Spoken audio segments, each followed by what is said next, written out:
Mano le soifua tala falawa o tala fōu mai Australia le Radio Samoa.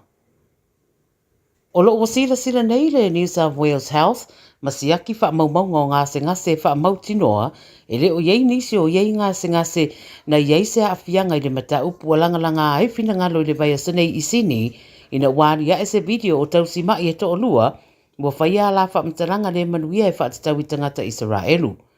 Sau no le Minister o soifua maranoina o Ryan Park, o le aia whaalawi lo whaalawa i tele wha i ungo Yesu e suenga pe a maea.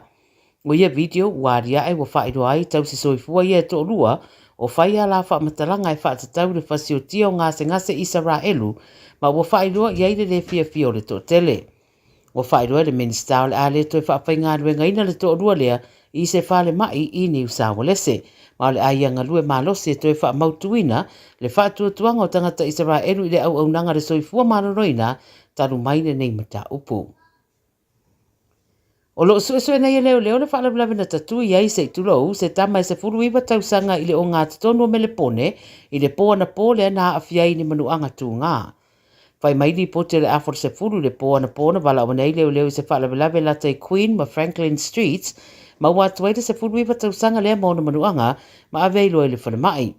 Na riputi ane nisi leo, na wha aia se tasi o ri o momo e ese mai le no whanga na tupo i le whaarabrawe, a nga i Elizabeth Street e ui isa i ringa le pōna pō, pe ta i le maua. Lo whaawau pēr i le teminei i a suenga. O tangata au mau i WA po Western Australia, wa tāpena nei mo le taunu wane o lea whao Silia, le ua le akolosia ne anga i ngā taifale o Port Hedland, i lona malosi wa whaatulanga i le vaenga wha po le Category 4 i le aso a tai ao le ataunu wane ai.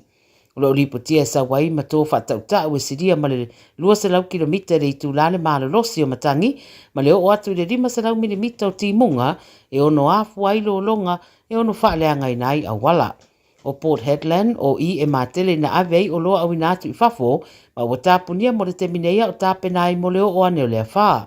Wa tāpunia onga ma leo o whai ngā malanga sa fuafua mo le so, ma lo ngā lue foi au nanga supermarketi i a mawari sa palai wha o popo, mo lea wha ai tu o lo o i le tusa ma le afe ono sarau kilomita i le tu i mātu o Perth.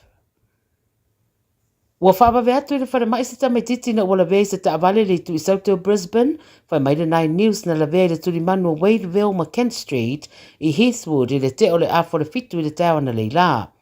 Whaabave atu i ei paramedics ma tongu fitia i le tamaititi e tinga ina manu anga luna ulu, ma isi vaengolo na tino e pēr na whaamania mai e se so upo le Queensland Ambulance. Awe nā tulu tamaititi le whare mai o tamaiti Queenslandi ma o lo whaataria nei se ripoti mai leo.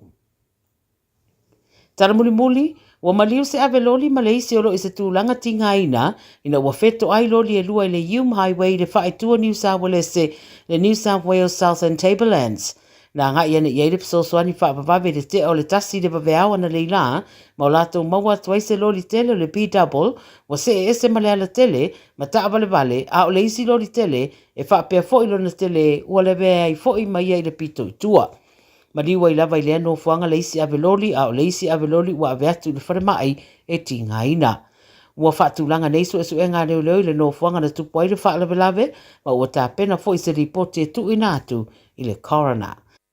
E le mailo le mafua anga o le whaalavelave mō le teminei e pei o na lipotia a o lo o whaanga solo su e suenga ia ma tali ai fo i la se ripoti o pito la tamai leo e tu sai o lea fo i whaalavelave.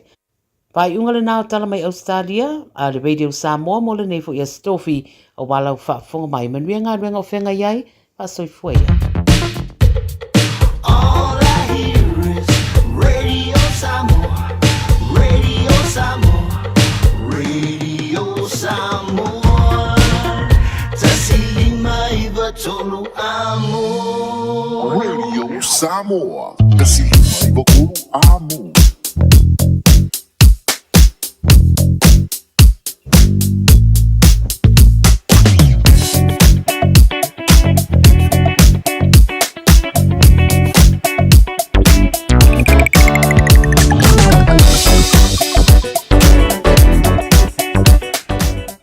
Mamala minuto o te ale tu la fa pongo mano le tenu tu le fenga pa tu ya Miriam la to po mare mai tātou tala mai i mo ia mai se o Australia, sa pongo staimi o luma. Sto venga lungo la wala more si pil malo tātou no ba mai lai tu la papa slow mai traffic mai Consolation Drive pena po alpani la tu anga i mai up no panga i mai tau langa ia o pai mani la bo si film anga iai ia o sanga le mu la mo me taua anga mai te men po anga towards base border pai slow mai traffic la tu to apiki o lantu sa pe ana paka ina kai wa le tu tau pe am nga venga anga i Takapuna Hesmere Road slow traffic anga i lunga Shakespeare Road Milford ia no si pe maro tātou no sanga le mu me uma Pek te ranga i lunga i Pekan Head, Sawi Onewa Road, o slow level traffic ia la tau, ua pai wiman lianga wenga, so onisi on maro le tunu anga atu i mauta malawa lunga le lau papa pai manie. Sebainga Victoria Park mari tau langa ngai lunga le lau papa, ia o pai asi le mua kua traffic ngai lunga le lau papa le lava pai manie. Sebainga i College Hill ngai Herne Bay, Jervis Road ngai Westmere, watu inga Point Sivalia, ia o le na slow traffic o le lor mea nga i tātou, pula la mara tau mpai atu isi awala po lele e popu, ia o silpia umara maro le atu me aloa nga i le traffic, ia le lamar pai manie, sa vainga Lincoln Road nga i hene sen lunga Clementine Roundabout, ngai maa ngai ale mamel traffic nga i pasi mai wai Kometa Cemetery, ia o umapo ia si singon tai au, le lamar saunga le mumalo sa nga i Lean Mo, sa New North Road nga i lunga e mai oro hi foatu Hillsborough longo vinga o le motorway anga i Mingri Bridge ia pai mani a pai botia ngai mai New North Road pasi le back and say ia say lo ku ia lo sina ati ngai pelang pakau a ngai mai ngai Hinden Avenue ia say lo tina mto ia lau ia mai pasi ama e me ki anga ia Stoddard Road anga i Dominion Road Sandringham Road slow traffic. O so inga mai tau langa i Simon Street anga i Kai Papas New Market anga i Manukau. So kwa slow traffic. Ia pai mani o mai motor malawa. Pai po anga i Brimore Road anga i Meadowbank. St. John G.I. Belgerton Road. Ia wanga i Pemua. Ia pai mani o mai motor malawa. Ia pai po lunga motorway o pasi Green Lane Roundabout. Sau lunga motorway pasi lo Radio Samoa ia oi mai ia ngi ngaro pa ko mai mong wir fenga malang o yo to monuria anga it point lai man rewa South Mall manga slow traffic anga i tota takanini pa kura ia le na si pikilor kanga apu mar kanga pea ku fa ko no tu oi ia lo patu le no tu oi pe o la vai o sta venga nai lunga wala mor si pia por plan panga solo ne poi va ngar ba yaso ta to anga i to fa ungole ne ba yaso You know, to like Martin to me, one more of me do to ele to live fan program to ale Radio Samoa nganga I for 5. Jonathan of Chiro, what the telling the name of Nanga Evini, more fat Tangway Alkilani, New Silla, Numeratasi, John Coulter Drive, in the Auckland Airport Shopping Centre, Jalfatapatonu Lava Warehouse, Mother Countdown, Low Valley Fula Wilola Evini, Auckland Airport Shopping Centre.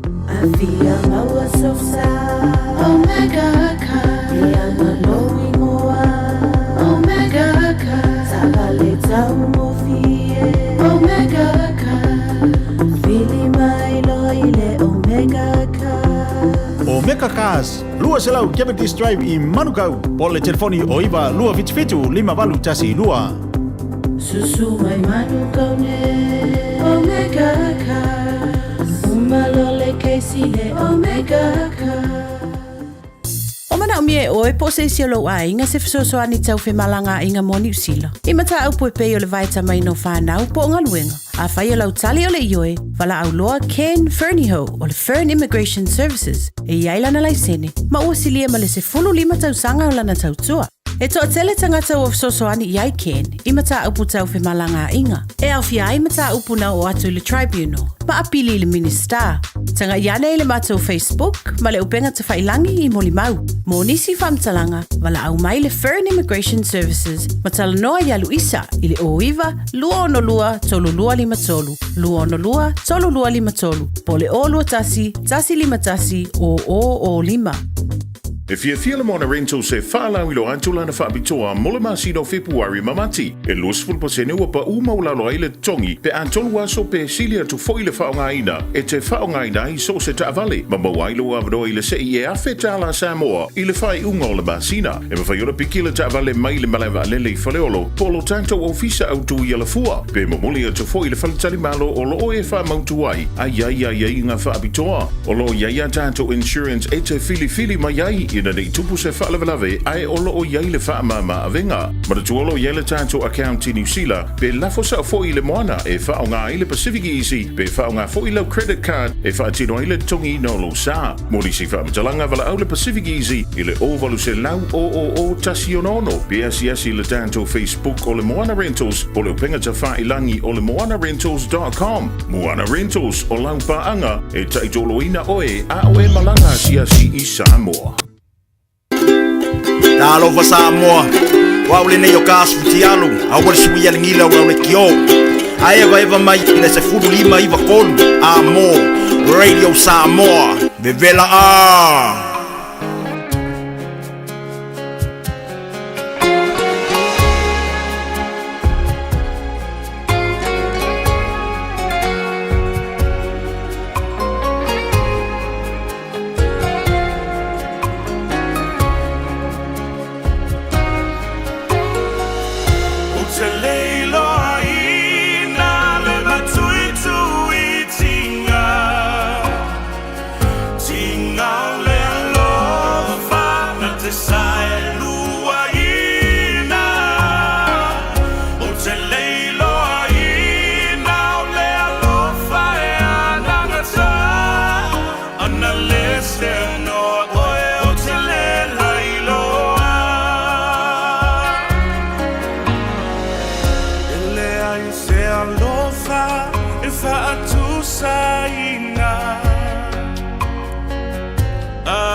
Tuta i alla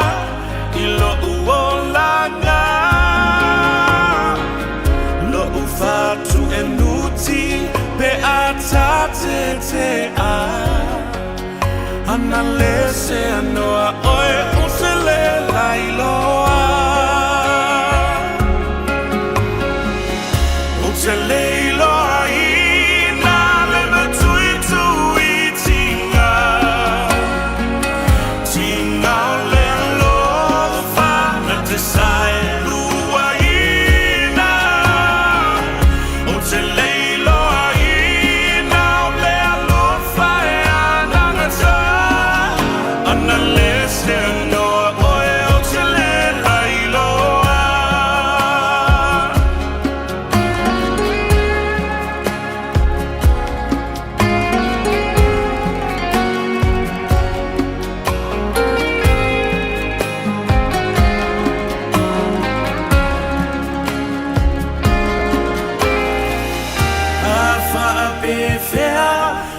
Toe fa mai le rai Ua na o a upu O te to manga ia A o Pai mai a sei maluai A ta te a Ua o lailoa E ali e ave e se ni Te leiloa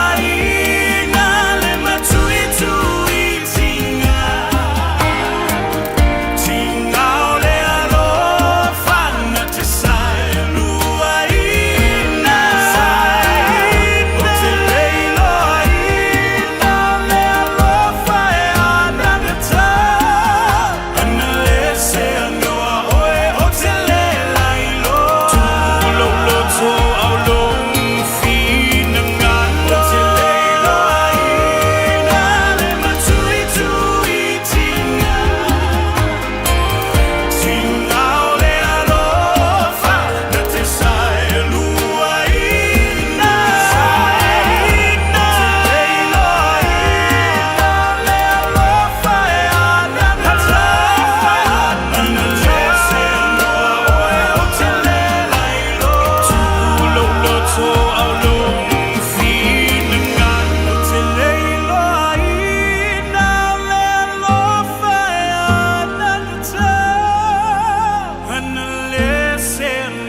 na ole Radio Samoa se furulima iwa toru amo e tautuaina o e ilangu ngana fitu aso le vai aso.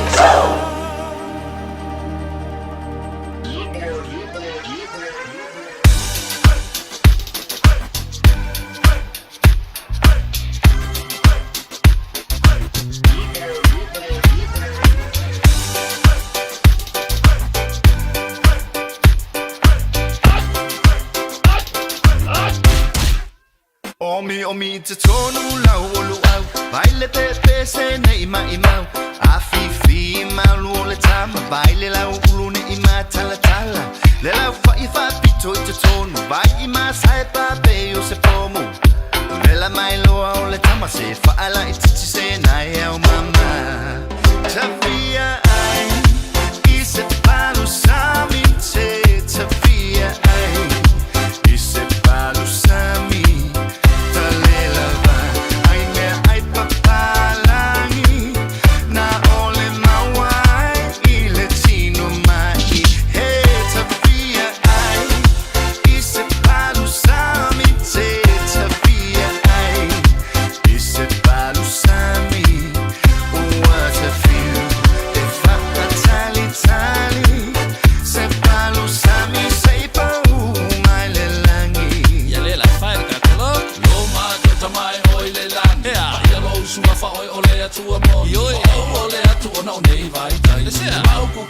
ese papala ole masangi ai usio kwale masangi se kila vale no lola acho ole na ona chu fo ya le na se fa fe aku ile mekto luau ulo pelu au pipi e pule lava o ila sikaili luau mamo e file mu ko sel si usi unge ike e o feu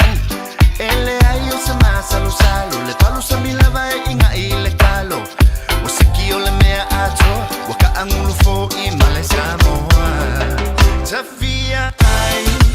I se palu sami te Tafia ai I se palu sami what a feel e fa tali tali se palu sami sei pa mai le langi la perfeita ka koloko auto e ole atu ilo utama si o watu mu bele o Samoa wala ko boka mama mai utanga ila au ale au sai sa e fa sa no vai ole me amore kamea ai fa Samoa se mo atu pa umiki masa su fa como se talo tao mas se palu Tafia ai I se palu sami te Tafia ai I se palu sami tale lava ai me ai papalangi na ole mawai I le tino mai hey Tafia ai I se palu sami te Tafia ai I se palu sami what a feel if I tali tali se palu sami sei pa mai le langi la fai le ka be ai mal se calo cao se kile vive sapo mai ni be o se me ole ko i se o ese mas se vai sa ya ma fa mato ma masa lo sa e pa ku sa mi ngai wa o sa o ai so le lo ma fa o sa ngai ma le be a si ai ka ko sa Tafia ai I se palu sami te Tafia ai I se palu sami tale lava ai me ai papalangi na ole mawai I le tino mai hey Tafia ai I se palu sami te Tafia ai I se palu sami what a feel if I tali tali se palu sami sei pa mai le langi Talo fa Samoa wa ule ne yo kasu tialu a wale suia le ngila wa le kio a eva mai ina se fudu lima iwa kolu amo Radio Samoa bevela a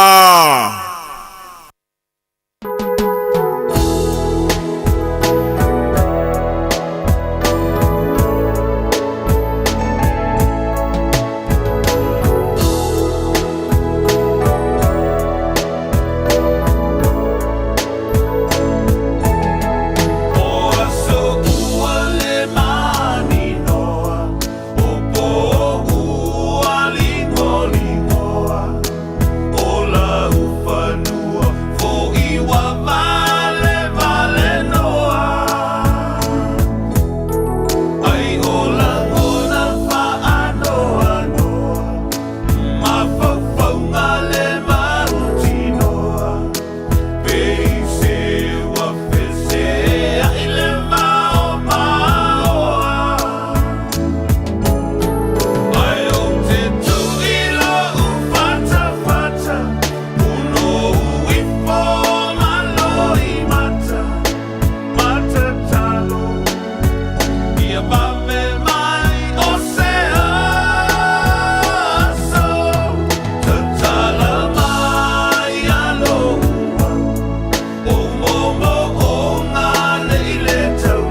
il est faingata Vei o se sala a se bangota Tu fesilia I pe ai sea Leo ti o se tui ina tinga La urupe ua leo Ua mafuli le la am safa a paolo Le pale ua le so Mo tu le fa a so Ai pule lava o ele a tu moto Lo wali isi elo fa mai o vai vai Fiu e fava senga o nei tinga o ya Ua mo atu le sa taula ya yo le va ai Atua o ona le de ipu o winu ai Mai mau pe ana ma fai na to e liu le tai Lo leo ma lau kitara se yo to fa lo ngota si Ui I le te lo ua e fai pese a I le lani Ai o no lo misia o oi e mafu ai lo tani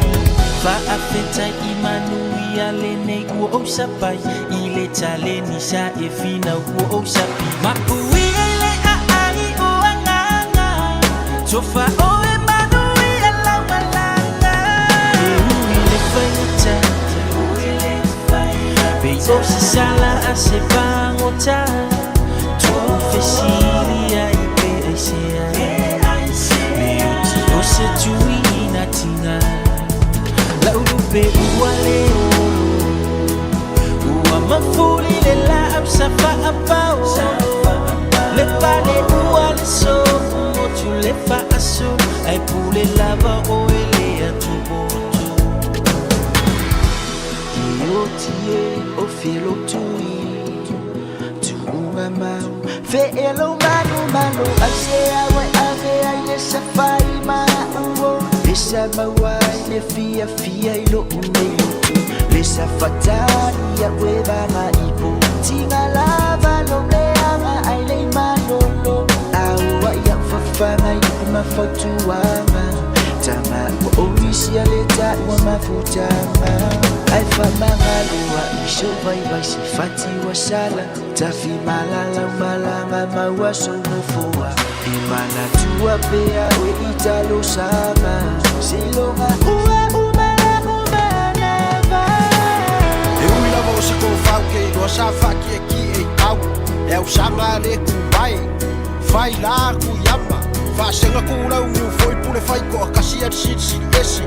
Ora wilo ai fare un koru fu e mare ko si ala ko se fai me ka la le bali o lang Wa e mole u ila sa Wa mangoko ma fu ali Wa u fango ele ai e ku wasa Rangi ai fingao me wa e la u fa ka kainga Wa kong sa foi no nganu wa le mu si au la mepa Ka ro fai ka ma fu ka wa u mangua wa mala O sauki ai o paongo ma fare kala yo ma fakianga O mumuku wangu maala o le la ai le ma kuro I maka o mo o lingi o langa peanga ma fai unga koe a maka Fai maru e peanga o se aka ai se koe kila I le amakanga ka fia koe kilo a kusi o pau au fai ma se o langa kala I kere ai ma o fisiki so o a vese ai o I koe maka Fa ma ngalo lau le akala Hele o peke I kase ka maka o ke ma O fau wanga sa ka wairo nge yo langa O lau ka lengi maunga ruenga o ke faa subu ni mala malama Yo mo se sero a ke piko ko Ka ua kuiala me fai mano Ai sa upea ya siya uma siya ufanga Upea ma o ui mo E ui le fai ngata Be o se sala a se palangota Tu fesiri ai pe asea Le o ti o se tui na tinga La upe ua leo Ua mafuri le la au safa apao Le pale ua le so Mo tu le fa aso Ai pule lava o ele a tupo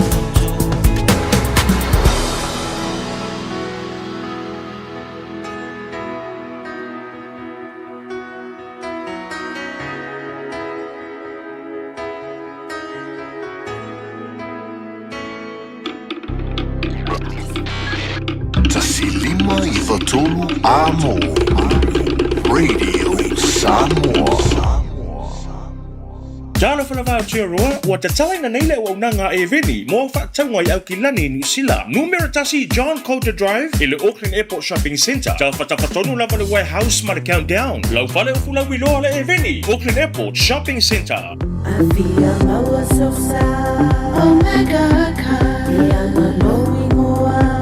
Omega ka Sabale tau mofie Omega ka Fili mai loile Omega ka Omega Cars, lua selau Cavendish Drive I Manukau. Pole telefoni o iwa lua fitu 5 tasi lua. Susu mai manukau ne Omega ka Umalole keisile Omega ka A whaialo sa ili se a onga a matsa molo walo. Aua loe te toi popole o le Galaxy Childcare e tele o na la lai au kilani I saute. E toa tele whaia o ngā ngawaa o le a o ina le whanau e iaia inga whapitoa pe a le sitala lo walo. Tolus fulu I tū la, free. A vanoa le vena le a onga mo whemalanga inga le whanau, free. Maua mea aia le whanau, free. E iaia inga whapitoa. Mo nisi whamatalanga, whafsotai le o lua tasi, o valu tolu, lua fitu, lua iwa fitu. Talofa, we're the Katinas, and you're listening to Radio Samoa on 1593 AM.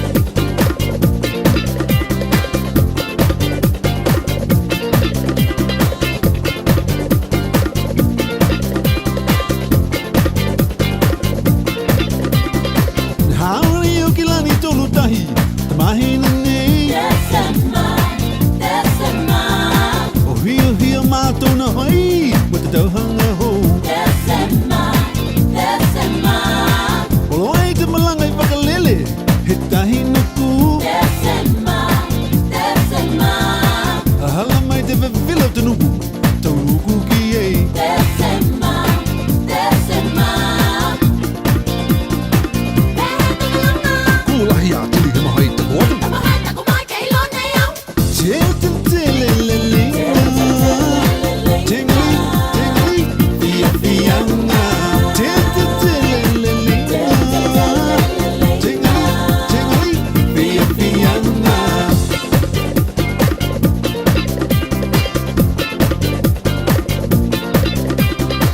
Paki mai ki tātou tolu tahi o te mahi nene. Whilo ki ai ki mātou ki epi tapa masi moe. No hoi te pahe i te hale o Aggie Gray. Ki te ai mātou na hoka i longa mo te tauhanga ho.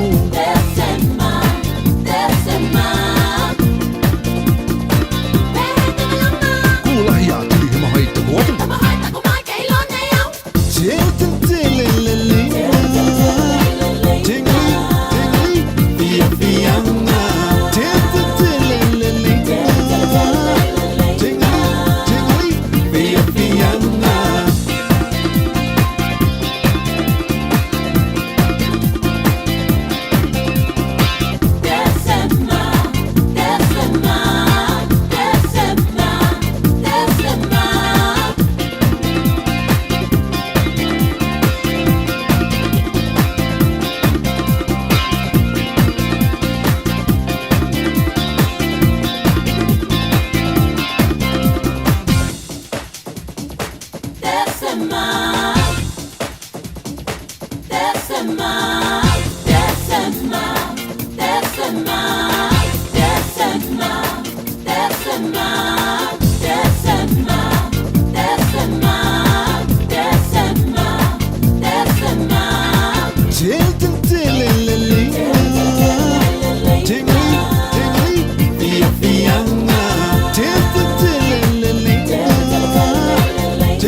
O le o sutolo February lua o lo lima i o la sofi le o tanto iai ma o le lau lei le nganga whaalo alo le minga tau e o poro pa taro patuai le atoro tanto tunu mai lama i munga mo lunga pa ia se o pito i titi talofa lava ma lon fo lau so i formuli al mano tanto tunu pa tai le atua i lana pura pa so i fo le tau so i fo le olo taito leo tātou e maputa i lunga o pe au nganu e ala le tautua whaau le Radio Samoa su lima i watoru a mota lofa lama patalopa ia pa au tana leo lo patuna pa o lia so staffa o au te oro nelo langi ato ia meso tō bine o tau suina le mai o le soifua ia walama ni nganga mo ia malona malo wharawan patalopa atu patalopa ia tunu e marmara tunu pa whetai whaamtai lo tō manatu mai, whaafonga mamau mai, sila mamau mai, i le tautua le Radio Samoa su lima i watoru a mo. Tautua mo e fitu asa lo vai aso lua spulpa e tu la o poroman pataro patu i atu no e mau. Patalopa i sosa mauta ngase ure, nganta iau te oro nei ala langi atoa. Patautorian maro le tunu i ngase ore tino i le alofa o le i le seningia o lo tua e te malo lo ai. Poroman pataro patu i la tofia ngai ngase ore tino alofa te le atu. Patalopa le uso tua papile o tinao turi o lato whaasalanga. Tari tonu. O lo e langona se leo tu musu ia te oe. O le ngang pa ia nao le li. Fo i mai. Ia oe. Pa ngalo lola langi mona tu i ngau. Ia oe. No fuanga i le pia o i eisi. Ia ai ono ole. So i fuanga lava tātou te iai. Le skai mo leia. Le skai mo leanga. Ia le skai me so o leanga. Ia pape na. Ia ai fo i mai le matango pia le li. Langona le salamo. Pa manatu pe salamo le wi ona ta mai ai leo ia. Mai. Toi fo ia. Toi tilo ama toi fo ilo na ainga. Ai fe mai ia. E le ku ur ka mara ainga. Ka moe. Ka moe. Vai. Anga sis ka mara pia. Ia. Aungi e o mare pare. E le ka ran pare oi. Na e no fa mau mo. Ngau mo o. Lana me alu le sai hei. Ai va ai le kali le tama. Ka moe fia o se ko kali mai. Fio o to le ina le loa. Fio o to le woti. A le o ko e sau. A le me ngai ko pule uru mo ko. e makau kia e makau kia ka ka mo pia ka mai ka lunga ka ri ai fa le ko ngai ma le no ko ka maku mai dan manga ya lu tau tato awa mo fa manga no fa ngalo esel mana ya ya pa talo pa tun mo le tunu fe la ma puta ma ya yo la na ya no fa nau ya le fo o mato wa o ngata tonu ya na mo se mele o to ya ipo se me fa le tonu ai lo to le tama ma te ni fa nga au ne inga na ino alu tala no ya tama alu tala no ya tina fa so ya e te to fo ya ta ya o ma tu ala ngono lo fie we ma lama we ma lama fo tuanga na wa to lo tama ma te awa ke fa so just ai fa so ko je ke o ke mo alu fa so lo tama yo fa so tina e le mo se me fa so lo fia ya ole le pa te chere lava pa te se manu ya le ponga ya le talinga ya ponga mua ya po le talinga ya pa sala fai ringa se man francis ya la tau tua po le ne aso uso ma lo le pale le aso ma lo tau tua tu e le se pa ngau ku pa la au po ringa fang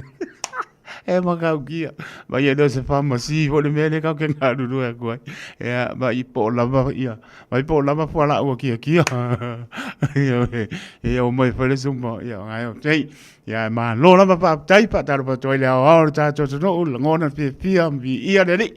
ia le lo na lofa mo na ngai a e mo ngai fo vanu tau ngai fo la fa mo fa mai sola manatu e tu fesili la ngona aisia te leo me fetu leni mai so i fumo mau per to mai o le fa to mai ton ele tu la fo ia ta to ele tu io vi ia ne li ta to wo ne li se me fa le to no ai fesilia ne li ta la no ele li e te mau lo file mo e lo fesili le li ai fesili nga la ko ki pia lo e o ki mo ia va bene i wa fo fa mai ka ngo ko le si va fa mai tai tu ele o le langi le ta tu te o le lalo langi io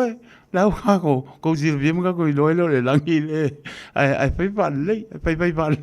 o le lalo langi le so i fom ta tu vola ya ta tu vola fia ma fai finga ro le tu ai o ya ta tu o ni fai o to finga ro mo ta tu no ai mo fai finga ro le tu e nga muri mai le o isi me wai vai ma ai fa mai sa ili mo le ma no le tu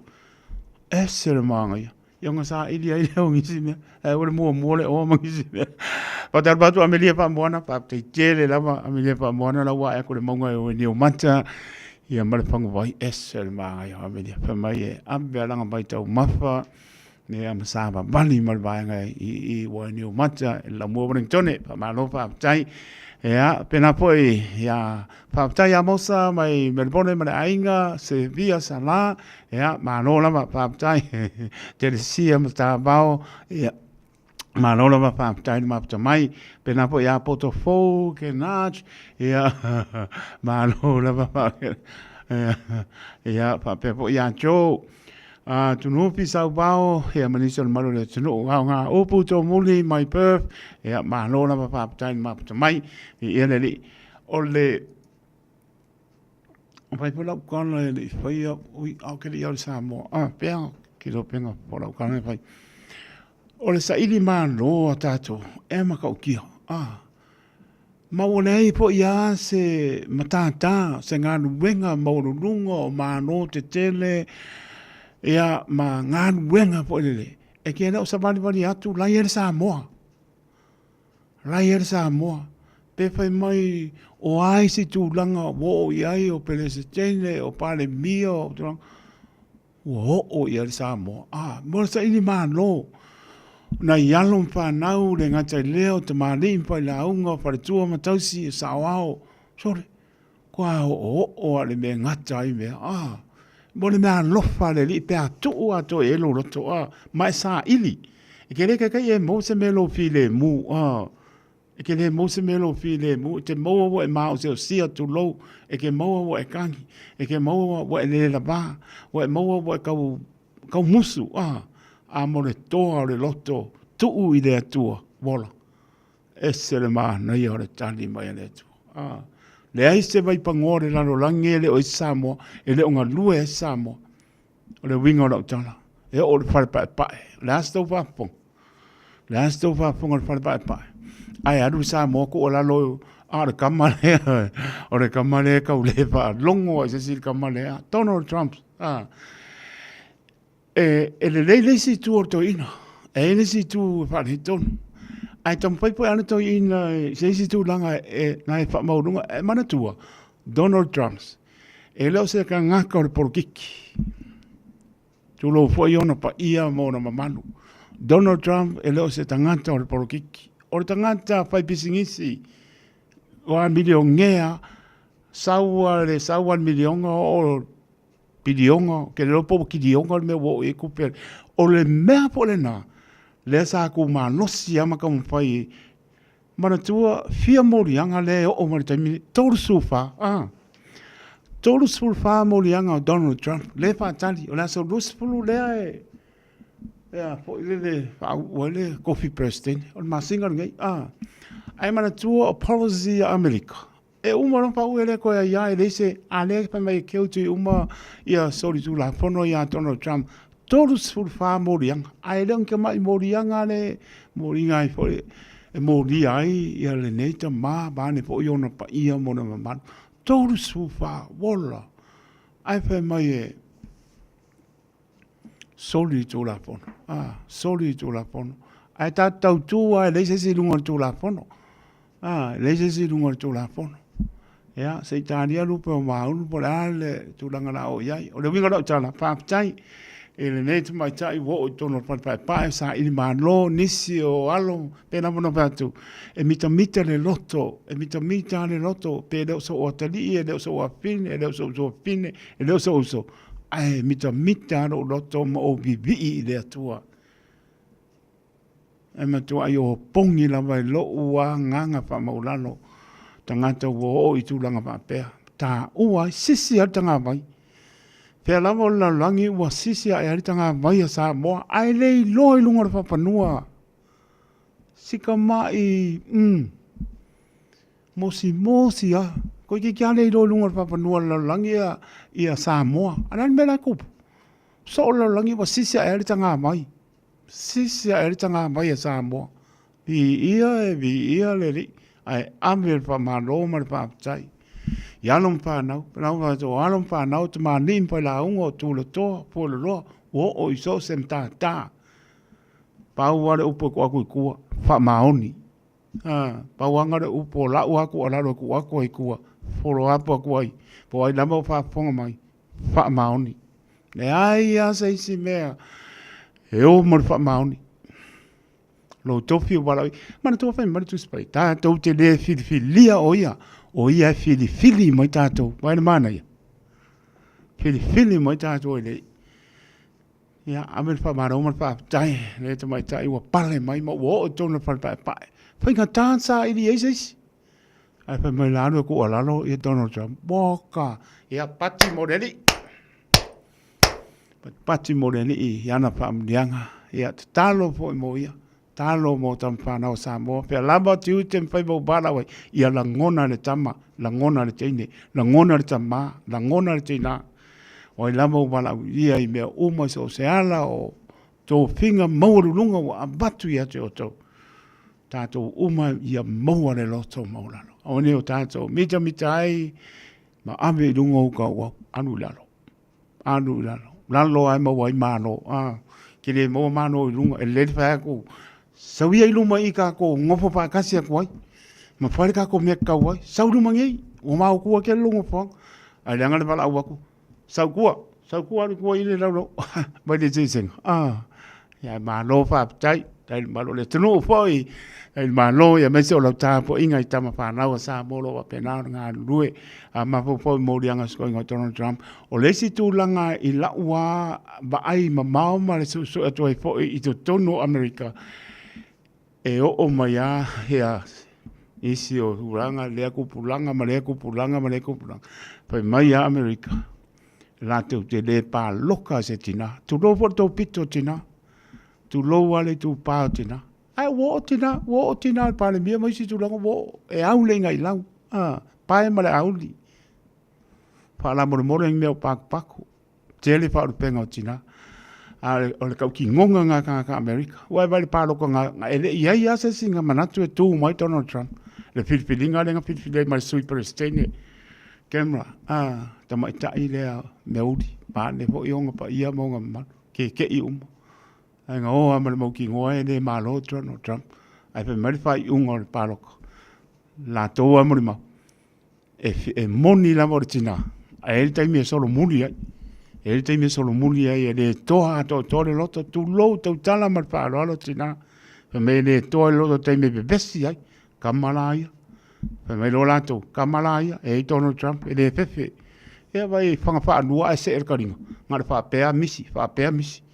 Se e karinga sko ingal me nga fango le au dia me finga pa lo ka nga ye. Tanga ta bane fa lua. U fifiria. Ai ko lo ko lai anu e. Anu kai pe se ni mau isi kulanga. Ai vai da le lungo langa. O langa fe au lenga fa ko kopia he. O le aki lia se o mai ai kongo. Tinga kai sala elu yo o aku le kar para pipi wa fo i o maka kai sala elu. Wa mo le tole lotto. Tu langa va pena. E pa me o tanto te talo. Ina ia manuia. Me uma ia faia le nganga o le li e la tu tai o mano. Tai o mano faia mar pa maoni awa nei pa pe o ia le power ia te o tou so se malo ona tapiri sau no ai le power le an me kupu e uman lea bebesi pe pa pe o tapiri sau no le power o ia te o tou tai ia le malo le atu no e o voi si o tato o no ali lo me le tapiri sau no le power e fa ngaina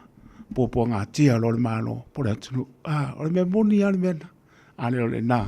e o fa ne tonu to ya mana to se o ta to no I lau te talo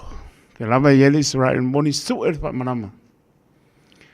ma va aisho na to no po pe mai am nia le I tato fo longa ele nei to sang fo le wasa su toru masina lo na lua e o masina po le tato sabaria February pena lo su vanu aso ya tato morfi le moreli mo au muri au lo tato tua tau tai o ia lo tato sa ya lo potele atu ya Peletina mo tunga ya lo maputa mai I California I America pe po ia jo turufi saubao ya ba lo la ma maputa mai lo potele atu nei musika tu floi tane tu la lima tato fa fonga pa ngolongo to tu le fonga pa tu ya Miriam la to po mai ya tato tala mai o mai Australia pe atu sai mai pa moe e ana sai le to le Henderson gas pe atu sai lama fa solongo tato programe ai Emmanuel singo le neaso fa tasi le tu al maratno lo fa tu asensina lo fa tu mo to taros ia fa marolonga le ia to mo so I fo to ro tino sili le nganga fa miela fa ngalo pa ia le to so sto vine lo fa no manu awasa mo ata yao lo fa po ya inga fa no ni se pele ma tanga o mo tsian malanga maliu fa mai se le nganga o le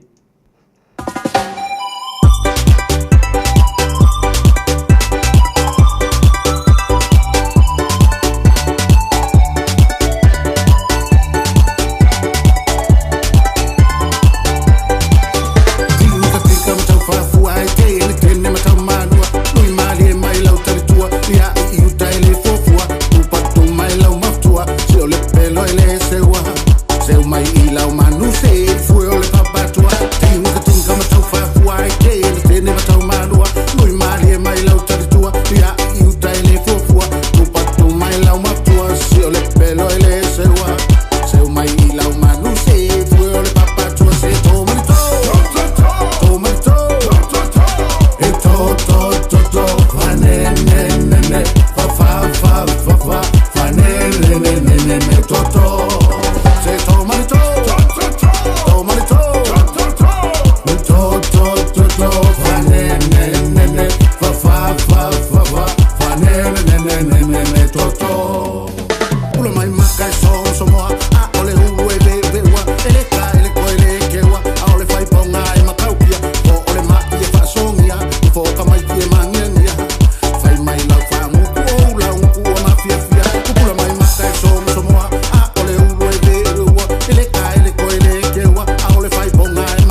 Ba umai ilong kofonga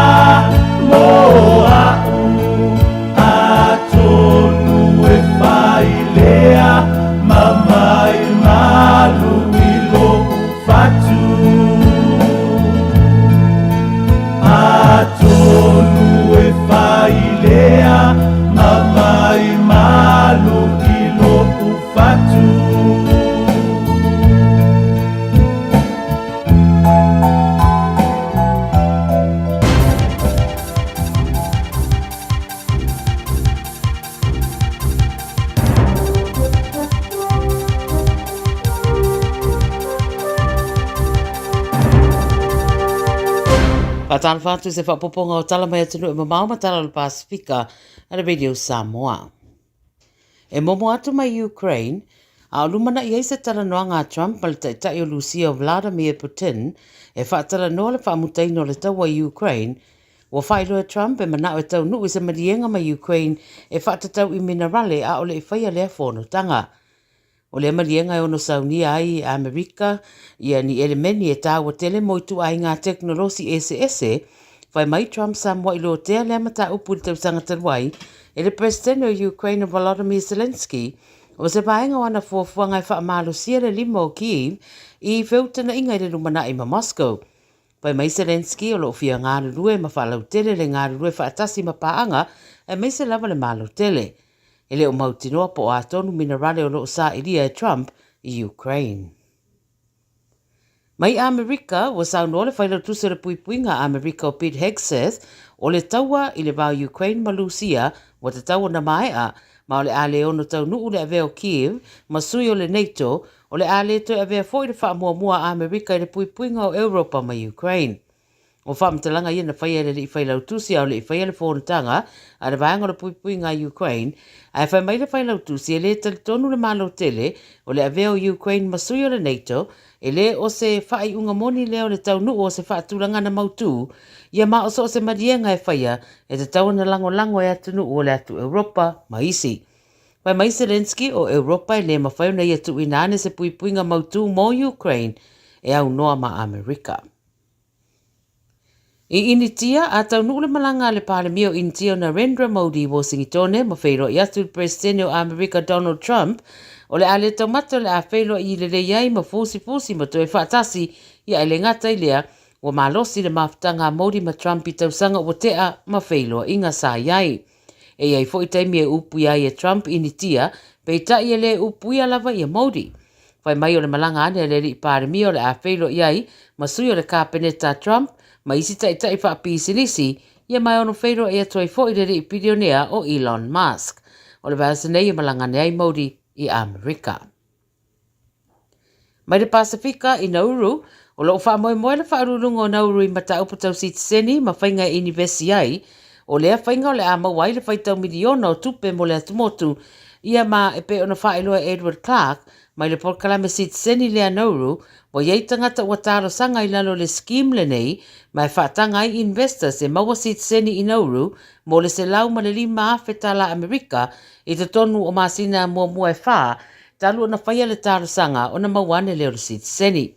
O Nauru e na o le sfulta siafel whaitau a whai o na tangata, ma whai mai Clark e le whaatatau, patino i le whaatawina o Sitseni, a e mo le sa i leo tupe wheso soniai i le atunu. Ma le tara mulimuli mai le atukuki, o le ua whaaulu se lafo o le whaatuatuaina whaasanga i le pāremi o le atukuki o Mark Brown, ma lana kapeneta.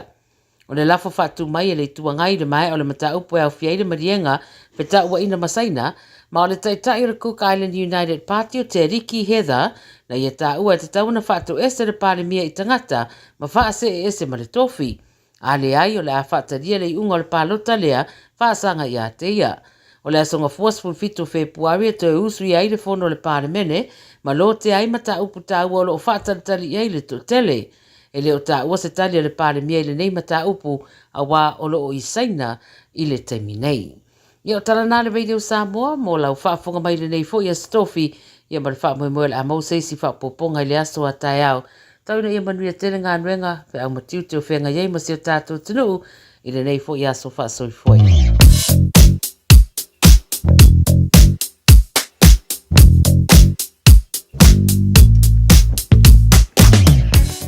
Toi pa pangor malo le tunu le tautua mo le moli le penga pa tua ya Miriam la le toa po mare mai Australia tala mai mo la langi ia mai se fo o nisi o no tu tua oi moli pa malo ma pa tai lo penga pa tua ma no la mar tautua tu no ia te tonu pe toi la po le so atao le lopa mananga le lo ta tua sta menga ngona wala ia wan si pian malo ta tu no pe la manga esta na taito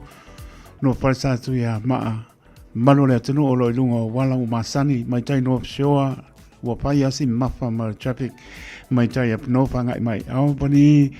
anga mai I Consolation Drive anga mai dunga le lau papa ka pena foi a fa anga tu maro le tunu Green High Bridge anga I Hobsonville ma feno pai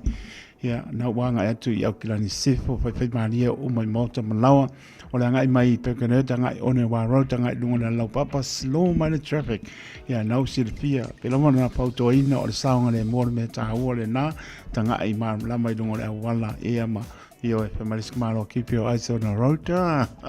E ke o ko ke pa kol pa o ke me nga o so mai. O se vai nga Victoria Park ma ta ulanga ngai lunga la papa ia o tulanga na ia tu tol pe am nga venga e o mala mai moto malawa. O se vai mai Auckland sifo lingo road tanga Henderson ma ngai flow mai traffic ia le lava pe mani mai nga mai lane mo sa ma rapid lungo le motorway Hillsborough. Ia no ingo boy o fo in Mangrove Bridge ia nga tu mala va lele. Mai kai Manuka Road mai I Newmarket anga I Queenstown o ne anga e slow mai number traffic pa pena po le la tu Croydon le C2 le anga I Remuera Road Escort Remuera e nice slow traffic anga in Middlebank GI anga e to lo pe miwa a pe po anga mai Ellerslie Highway ma Mount Wellington Highway Fire is low traffic ia fa mo mole pe mari o malava sibria pa kom kwa poloka I pa taunga pe nga ia le lava o reika sa reika pe mari io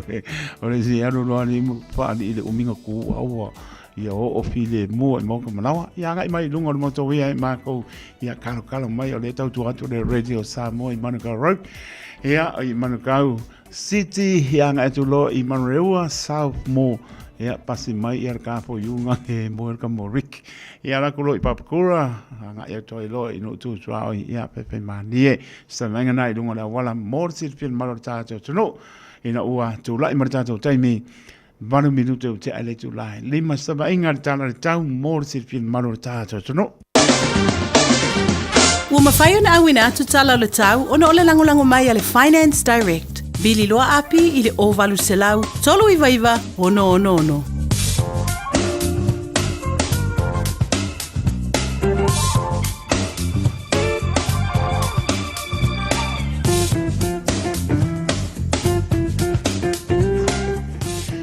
Sebenarnya Auckland le so suru lai le manosi awa po ni sebenarnya o Auckland los por uno le verfa mawina Auckland le so moron manu po su fitu lona maulalo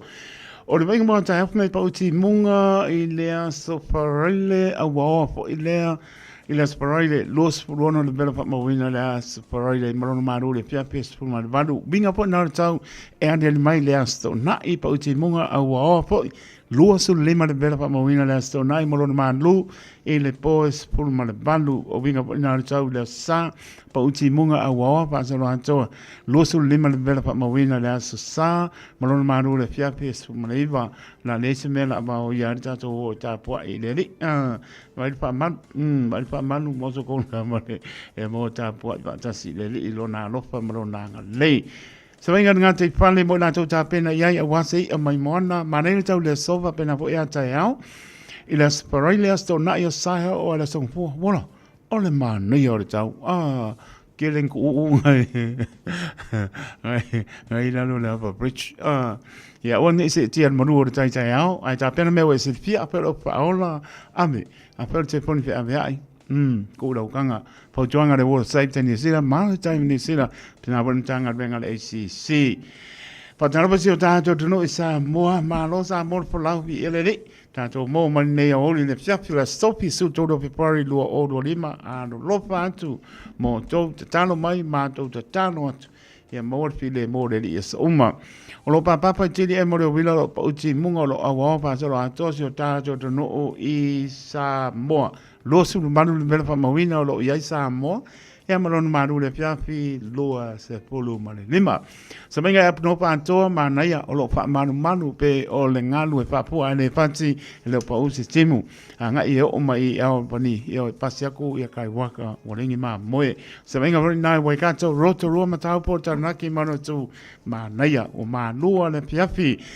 O se vai pole nai pe plenty paso mai ken country kis por max pe la mo van tone Amelia sa mari ngai ma ngai suru la mo van tone o se vai pole nai wa rubber palms the nope maybe amazing ta ranga se pa ia lava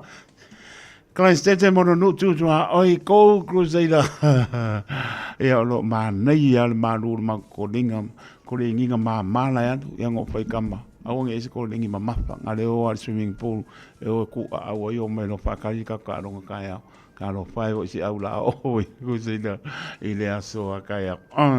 So benga na tala tau so inso ta so ni se va nga no tu oi mor si fia ya wala mo proclame fa nga solo ina ua tula imerta so taimi suta simra biluto botele tula lima tau de radio Samoa so lima iva tolu a mo se sai liantu ya ansi mai le tau le Henderson gas ya pe mai ngai musika ya Homeowners, talofa lava. My name is Api and I have a special offer for our families today. If you require personal financial services, I'm only a phone call away. Call me today on Orualua Ovalu Fafa Lima Tolu Tolu.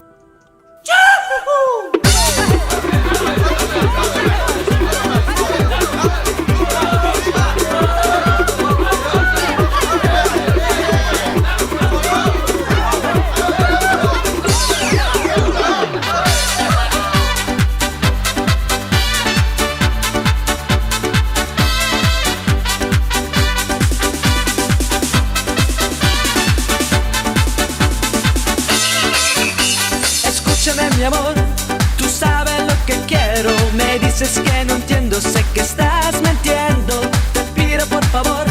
me tratas como un tonto. Decide de una vez, me estás volviendo loco. Que sí, que no, que nunca te decides. Yo sé que tú me quieres y no me lo dices. Que sí, que no, que nunca te decides. Tú sabes lo que quiero, ya no me lo dices. Que sí, que no, que nunca te decides. Tú sabes que lo quieres y no se lo dicen. Que sí, que no, que nunca te decides. Tú sabes lo que quieres, ya no se lo dicen.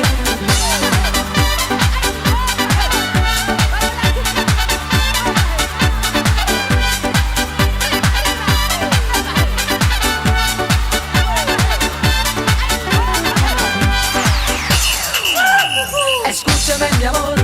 te pido una alegría, te ruego todo el día, te ruego todo el día, te pido por favor,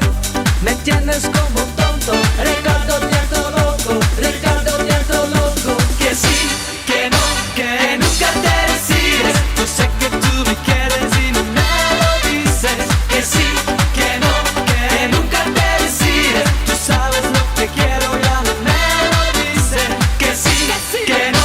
que nunca te decides, tú sabes que lo quieres y no se lo dicen, que sí, que no, que nunca te decides, tú sabes lo que quieres, ya no se lo dicen.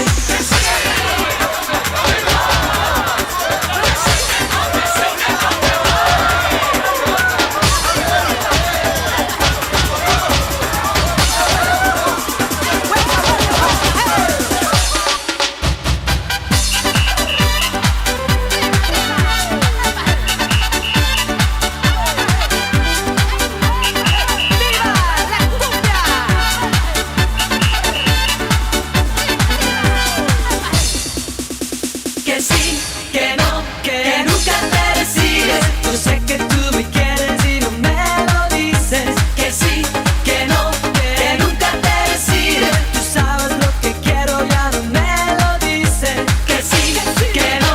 que nunca te decides. Tú sabes que lo quieres y no se lo dices. Que sí, que no, que nunca te decides.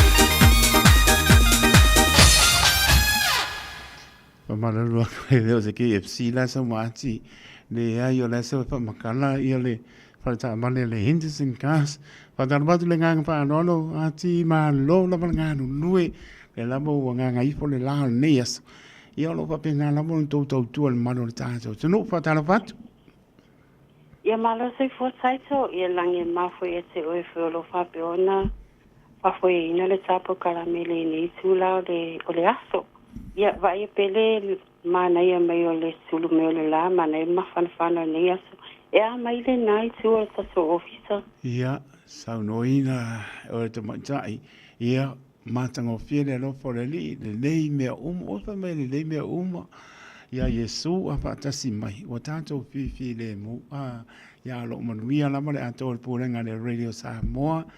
ia ni spo o atu fo inisio po fuanga o ia la po le o Moses so ia inga fo o ia mato ne taimi ia wale po ka fo mai ia usa o ke maro no ia le po la bo fa solo a ko le bona le la o 24/7 na ko ia o manga ia e pai mano no ai o tari tonu o le hine sen gas la tau e le ka opsini e po inisi o tau langa na po e ngā nuru e po i mātango pia lama tau tua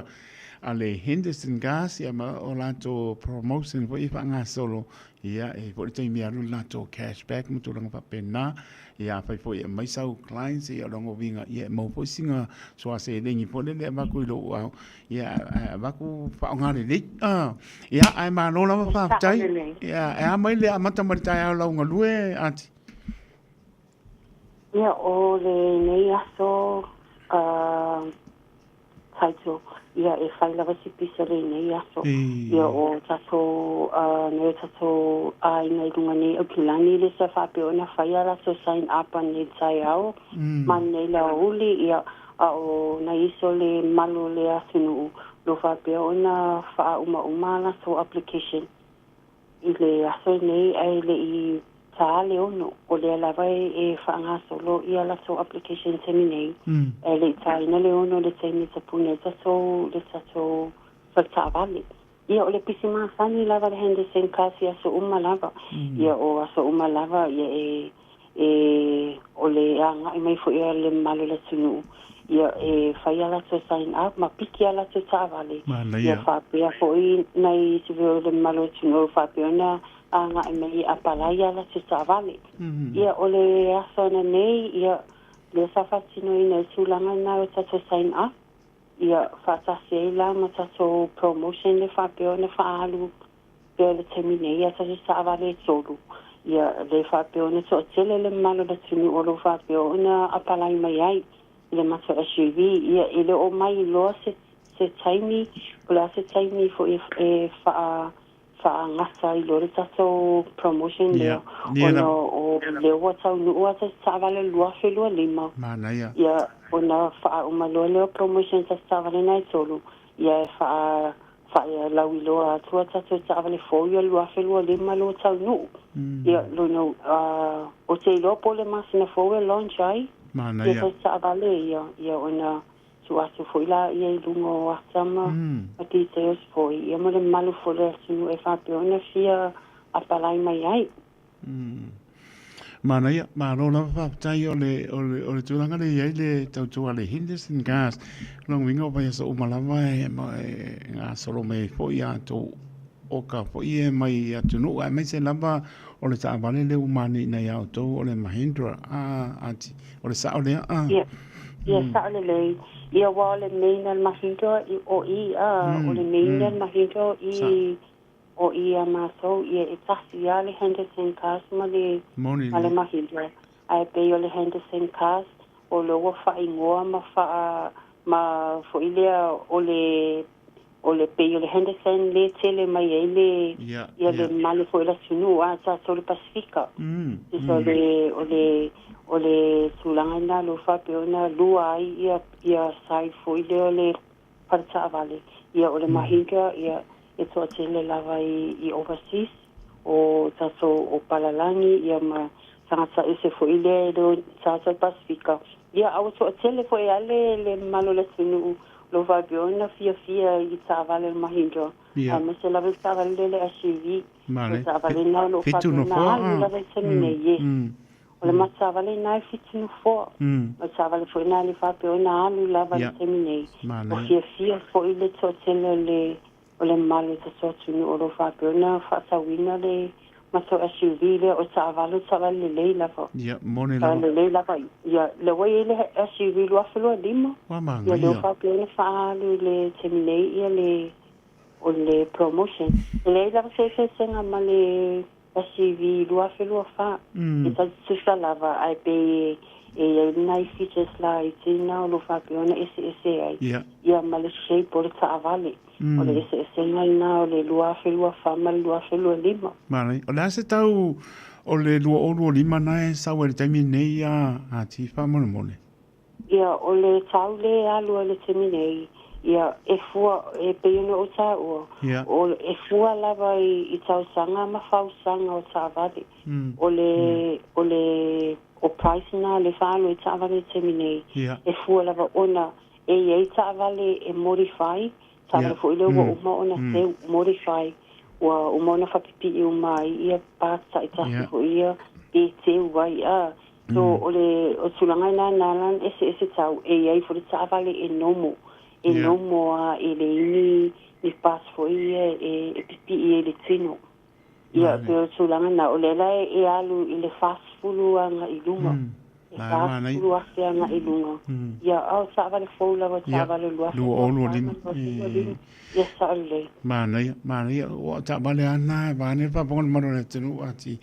Ia ngai la ue nai o tātou ainga pe tō tele i anong whanau po le lima ono ia pitau le lama mō lātou ia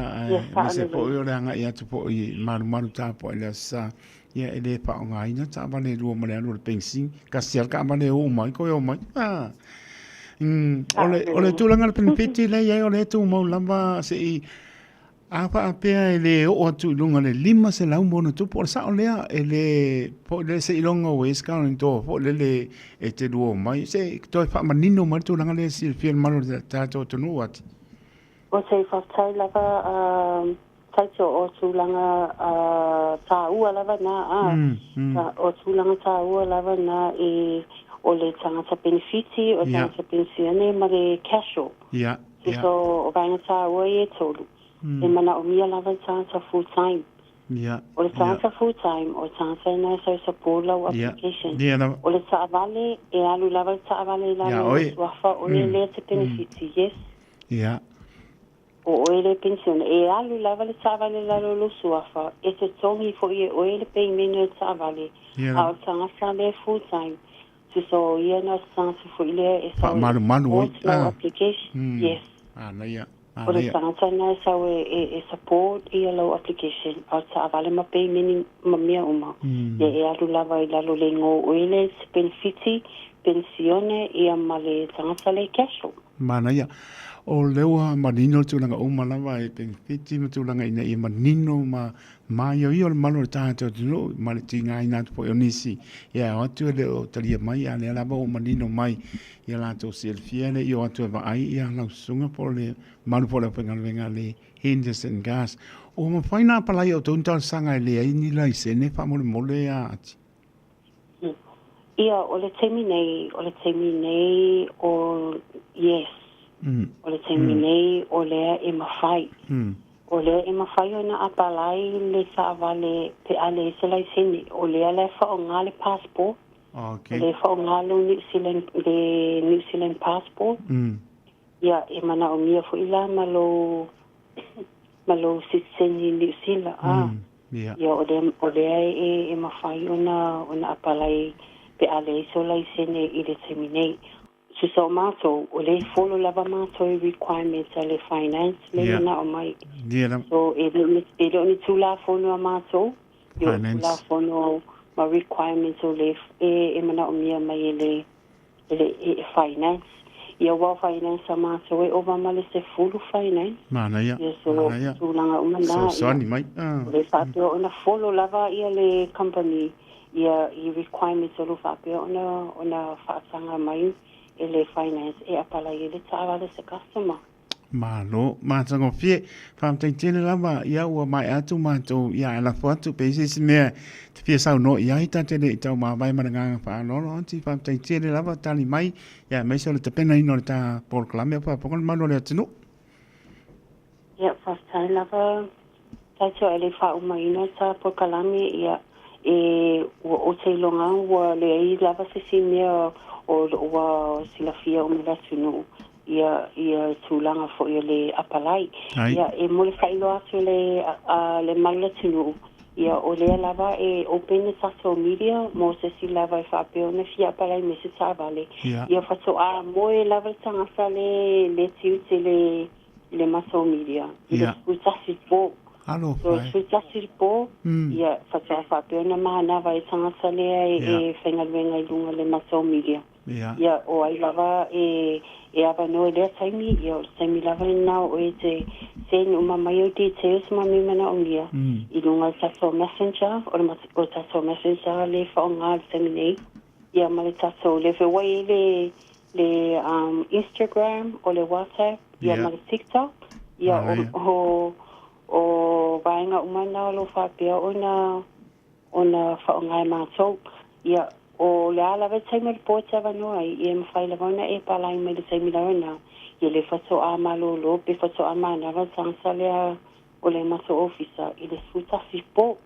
ia e pa no sina vaenga sa o si fa ilo atu ia o ai la va si pala sa vale ia vala au mai au o ati le numero o Valselau, Fitisa Sassi, ia pole mato Facebook page na alu le Henderson Cars. Ia whaatase ma le mato Swasusi, pole mato address o le tasi wafa Cavendish Drive, i papato term manukau whatai lava taito mo le vanua. Maro papatai to mo le antu pa maro mo papatai anti, maro la morta penaina, pa ponga maro tato tunu, ia ngan le fo fanga mga ngo to nia sol tautua. Ale Henderson Gas o la dato pela i po i se taimi o luma mo taimi nei lo fatele atu manuia le fiafia paso i po ia ati paso i po taito manuia la fiafia lo fatu so i po ia ia o le na e le lo tal no sa o lama ia ati le bili sa o ia le o le la ko ko langa ka so ko e su e mai langa se al phone la o lua ono pitasi fa lima marpitu tala no ta ambali e ur kan ngo fo le makangi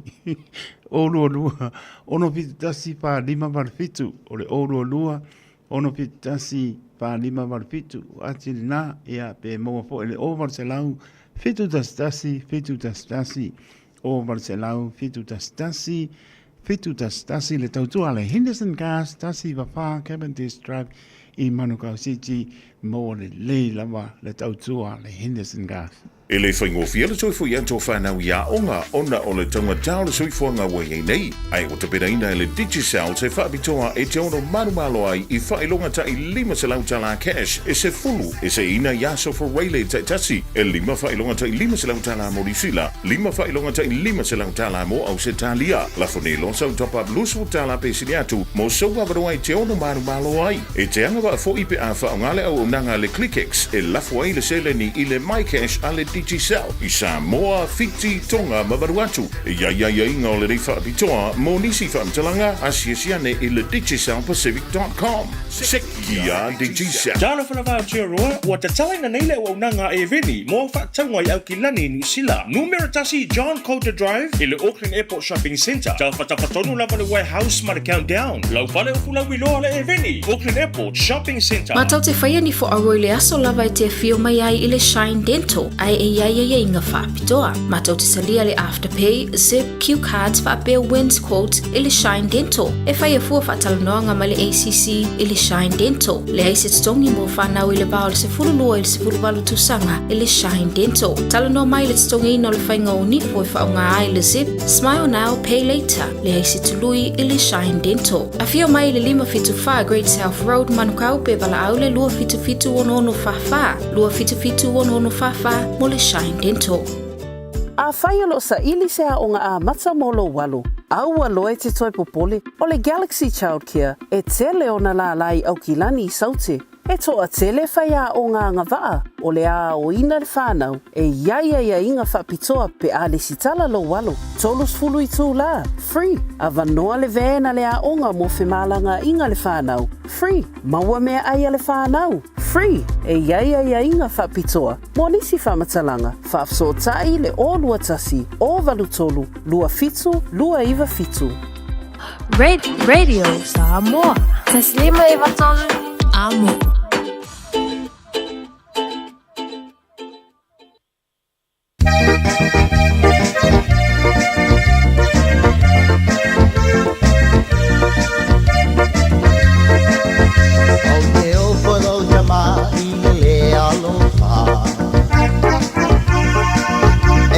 Mai tu pe vai a so uma alala maya o taulanga vai olea na lava ko ile tu pele vai a solea isao nga tu peta ia pe ole palesa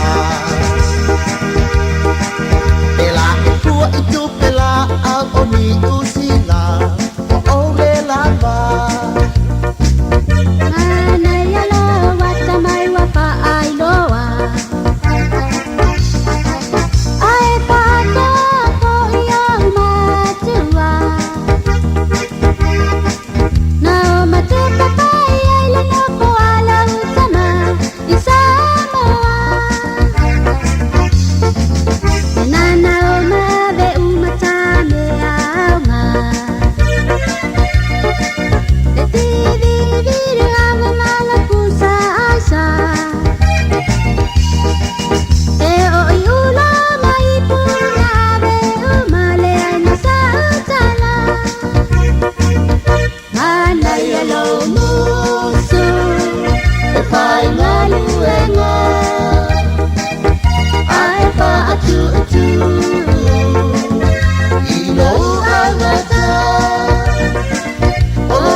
So my au matua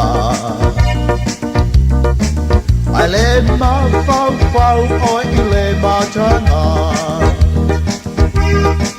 na ta fa ai poi pole ai o se le a ya ile mama le ma phone oi lo walo a now au mai ai oi ni usila manu fa te ne o fai ma polo nga oi sa loa na e sila pia lava o lo umativa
apea o se ki kaka e pai so na ma pau pau ma se nganga sunga o tele ai la lapa o mea tuli o so na o le kuata e leilo e lau pa asilo o ua na o a isi o loto pai iai atana no po e le to e polonga e salinga o se popo I say dear I love you say goodbye my sauku pai o le mea o te popo le ai ia awane i e musu I say dear I love you say goodbye my sauku pai o le mea o te popo le ai ia awane i e musu pai o le mea o te popo le ai ia awane i e musu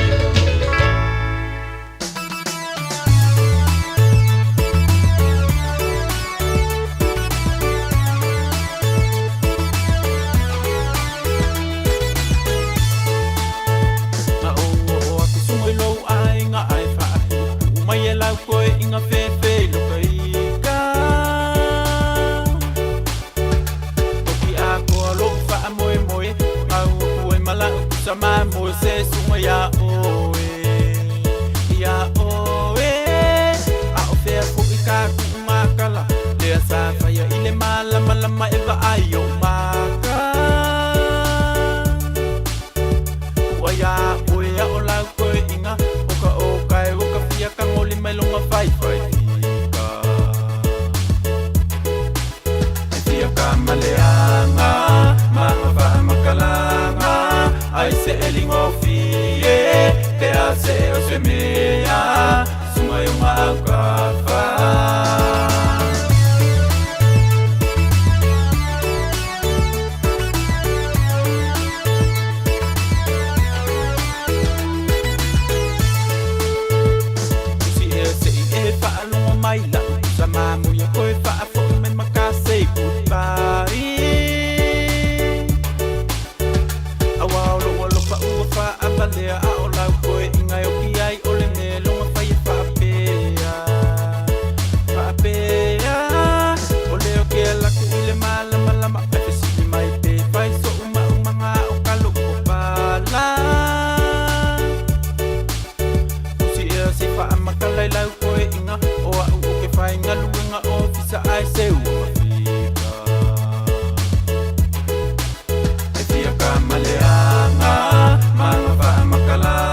Sepa malia karifa komiti la patu so ma tu man poano ia kamalo pia kamale maka kia mai se voli tu olofa ia so filoi pon ne banga le fia fio la stofi so tolo pe pari luo o do lima wala mal pa pong pong ta po al malu si o ta to no ne banga le fia fi ma no le pani ma no fa pong pong mai ya me se lo to tria na la bar to tu ale radio Samoa so lima I batoro a mo te malawa ta tono lo ria la maro te no ni se tu to pe am ngan benga ma no ngan lu ne aso vi eleli we mania ni spo wanga te pe am ngan benga pam ni eleli al fia va ve no mo po ngan benga pui leli ngan benga ne fiafi ya la to fo la mo te malawa awal pa ngan te fo le pape spato nunga mena dai o ko la no mare pau tuanga mo ta to malama telen so fo ma o fa nga telefoni o pole ya ngalo ta bale e maka ukia e mo ko maka ukia mena me le anu fa nga telefoni ya ta o fo le mo le pasi mo li pe fa ya tuai ya ta o fo lo tanga le fa ilo lungo le wala o solia tu la fo ma o fo inicio se leni ta to tongi fo isala amal mano ya le mo mira se leni o tato mauma no fo ya tunu mau po tuanga na le radio Samoa ya so malama ya tu la no tu ai mo tato po mato le pape tu la no mato ya so tu la pono mato le na le on tasi lo tiamle o mele pelo por tro ya mano la va pa pa pong mai ni se fa si langa a wina to le martato por clame le mo oi ole Pasilang momoa o le vau pilipili. Tusi a so ngā ma le vau pilipili. Au ni ngalo sau lo minga o le tusi o le so ngā patisai ma le lo minga o le vau pilipili. E mo waipa alupenga o Samoa sipo tutui le manoa o nisi o taratuu o Samoa o ngā upu o le mtapa i o yan matai le whainga o whaanam lame pei o whaiboiponga, maliu, le osi ngā o ainga, psila inga o paolo. Si I whaaloalo, whaalangingo e kāne sia maratele o le ngana whaaloalo. Pitsu tā lano n tau lewa iai, nā leo pisa lama o le Radio Samoa, toru ono pā toru Hope o le Avenue, I Manukau City o Mawai. Monisi pa mtalanga, tala noi lau whonga fia o mato o pisa I le oiwa, lua no lua tisilima I watoru no mera, o le oiwa, lua no lua tisilima I watoru no mera, pe tanga iane I le shopradiosamoa.co.nz, pa isa uoka, ia, ma ngai ke liva kua ya ngai ala role lunga pa ka mo morgu spa ia o ke ala pa mai pa ka ku spa pen pa ka mo morgu spa ia yo ala am kanga nga mele uma Samoa Marina tuna ia pa ia sa tu fa Samoa o pa ia le popo mo pa le solo o pa ia ma le vau o le fa vau no atu ia lava pa tini o tau sala au le ni pa sisinanga fa alo lava ma le nganga mo lalo fa sin tonu lava mo ina to o lo nofo ma se langona pe o lo mo tinoa pe tau mateina foi e le finangalo e ai sona pitanga ea ma sona so tanga le swafa Marina e leone sa I Salamanu o lo iai pa mo nga mai perita nia le so tanga I le swafa o le fa ia sta to ma tanga le sto na I lo so lua February I le palesama mona papa ono Great South Road I papto toe fio mai e sa ili lo ngapa malo fa sino manga tansia ia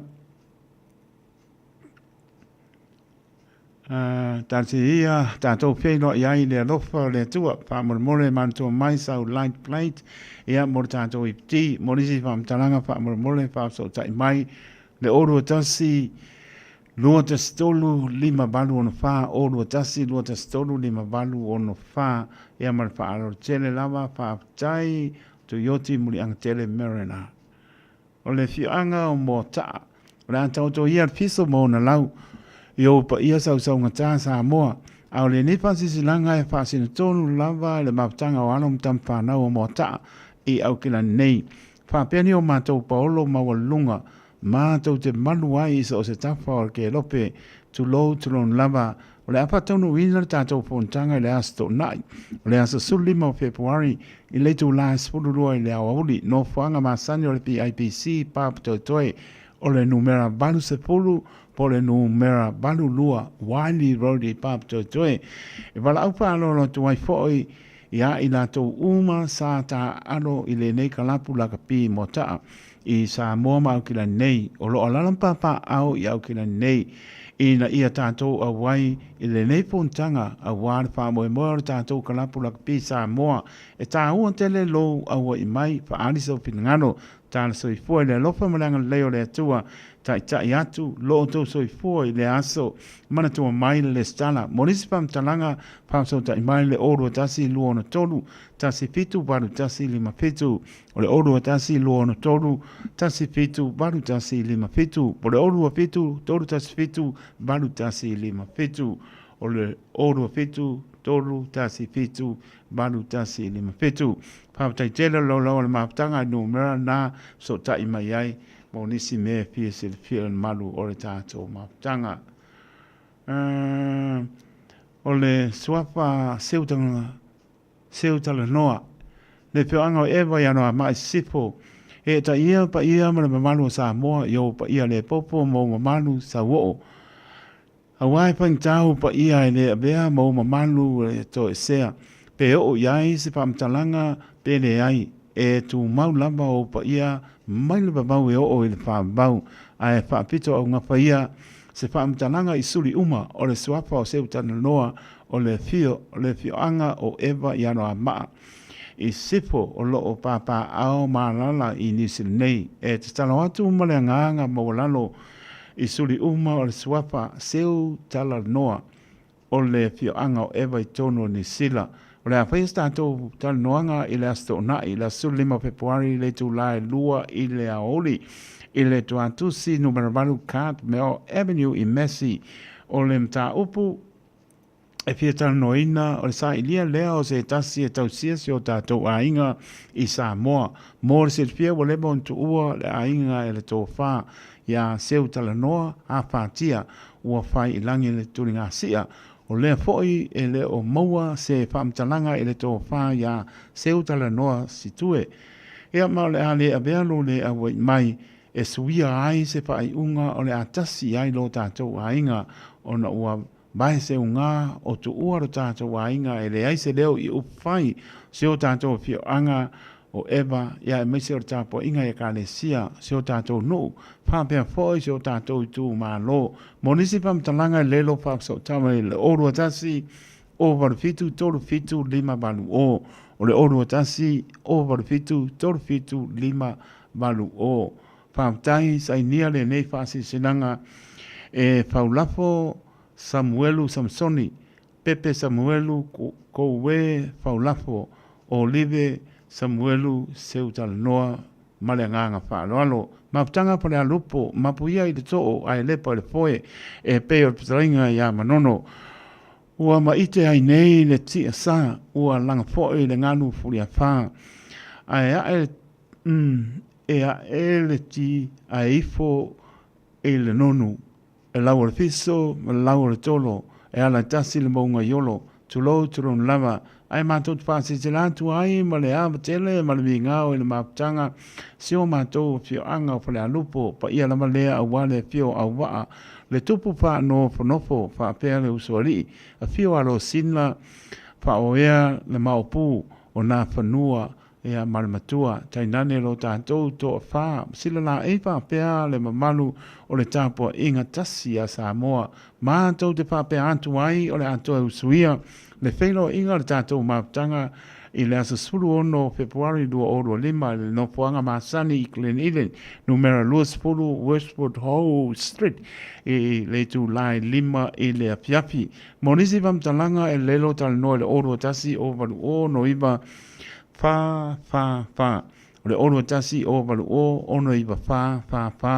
Po le oro o fa valu ono toru tasi lima toru, o le oro o Fābalu ono, toru tasi lima toru, pole oru tasi, oru ono, iwa lua, ono lua ono, oru tasi, oru ono, iwa lua, ono lua ono. Whāptaisa i nia tai whono male lau. O wānau Free Community Lunch, su mai e na sa ne surona whale le Eastdale Reserve Avondale i le sepulu lua i la oli a ngā i le whane piafi o lo tu whai ta o mapitanga e le aise tongi e o e tu whaina tickets i le aso lea e mana o mia le tau ao lau ticket e mawai lau pusa me ai food puzzle e le aise ticket ia no ai o le hale moa sau pusa me ai e tasi le ticket a le ainga tasi le tike pe household longo umau a inga ma wo mo le nei wha moe moe matango fia e mau ais so soani manatua le asa nei Eastdale Reserve i Avondale sulua laoli ma le nganga wha tai hea o le na nisi nao whasisilanga a lelo wala au le o iwa luono luot silima iwa toro no mera pete su sao mai lava le toro ono pa toro Hope Avenue i Manukau City maua le lei lava ma le nganga whaano alo tato proklame le lei mo es mai lava ponga samo Ua mawhai o na aura tula polo kalame le lei mo o ia so taitasi o na o le langolango malo si le whale maliu a se alo le aturuu o ese tatupu Funeral Directors i Manukau City. Kalame lei mo o e talo whalawa. Whaitawina le tusia kolose tolu mo oe le nei aso. Le nei a whai ua toi whaitawina o tau whaitasi ma keriso. Yo tau sa ili mea o ilunga o iai keriso. Lo ti e le tu tam tau o le tua. Yo tau loto lava i mea ilunga e le o mea i le lalolangi. Wa na oti o tau ua lilo fo ilo o tau ola whaitasi ma keriso i le tua. Pe a whaali mai keriso lo tātou wola ona iloa i lea o tau whaatasi maia i le manuia. O le nei, i o tau whasiotio o tau tu tino o i le larolangi, o le whaitaanga, o le ami o le anga, o le wha mata itu, o le tuina nau le anga, ma le mata pea, o le ifu i tupua lava lea. O mea ia e o mai ai le toa sao le tua i e le whaalongo. O tau foi, na o tau sa vale ai foi ana mua, a o tau na nofo ai. A ona po nei ia tu ese ai o tau lava o nei mea uma. O le ita, o le lotoa, o le loto leanga, o le upu leanga, ma le upu mata ngā yo o tau ngutu. Aua le whetau pelo pelo ai. Ina ua tō ese ina o tau le tangata tuai a toa maana amio. Aua o tau o ofu i le tangata fōu. O le ua whaafo wina i le poto. E whaatatau i a fōlinga i le na whaia o ia. E leo o iai se eleni po se iutaia, o se peritomoina po se le peritomoina, o se tangata onu ese po se sekutia, o se polonga po se saoloto, a ua ia keriso me uma, e iai foi o iai me uma lava, o le nei, ia o ofu o tou le alofa muti muti vale ma le anga le lei, ma le loto maulalo, ma le anga malu ma le ona sai, wha pei, o e ua fili filia e le tua, o e ua pa ia, ma ua alofaina. I talia Yesu e avea ma ufa aola le ne yasu ma manatua e le lei mo oe. O le ese tatupu Funeral Directors o se fale maliu Samoa o le tali foilea o taimi whengata o na o le malanga al maliu ma le oti. E mawhai foi o na latu awina mai tino maliu o e pene mai so o se atu nuo lanolangi. Wala au no le ese tatupu Funeral Directors i le lua no lua toru fitu o. Lua no lua toru fitu o. Pea fiu ane ele se fulu male balu Norman Spencer Drive in Manukau City.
Oli ia ina li o te toe pai atu i o tō oli e le au noa. Se pōmani aleluia o September tau, pa mai atu ai porkame lei mo oe, ta pena ina pasta soli alo longa i o sua, mori pa maro mar pa tai lana o ona, ta pena ina nei porkame, upo le ola sulu i o tātou vai on maam lama i o tātou wana, spa ponga po nei porkame pe a o le aso a tai au, au dia le lofa malanga leo lo tātou matai. Tai mitu le mai leo tātou nulama le tulai ono sa mole tonu pene, se mai lau pa ponga i tātou tala i vai whanua au nātu le ngana Peretania.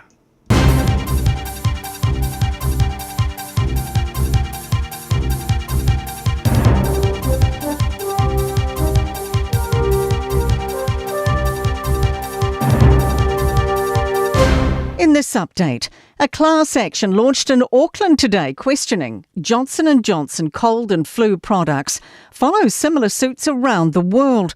JGA Saddlers filed a suit in the High Court claiming the producer knowingly sold an ineffective product. The US Food and Drug Administration has ruled a key ingredient in Codral, Sudafed and Benadryl cold and flu products is ineffective when taken orally. JGA Saddler Director Rebecca Jankowska says it sparked a wave of legal action. Our firm filed a claim in Australia in December. A Canadian firm filed a class action about 12 months ago in Canada. And there's also quite a number of claims on foot in America.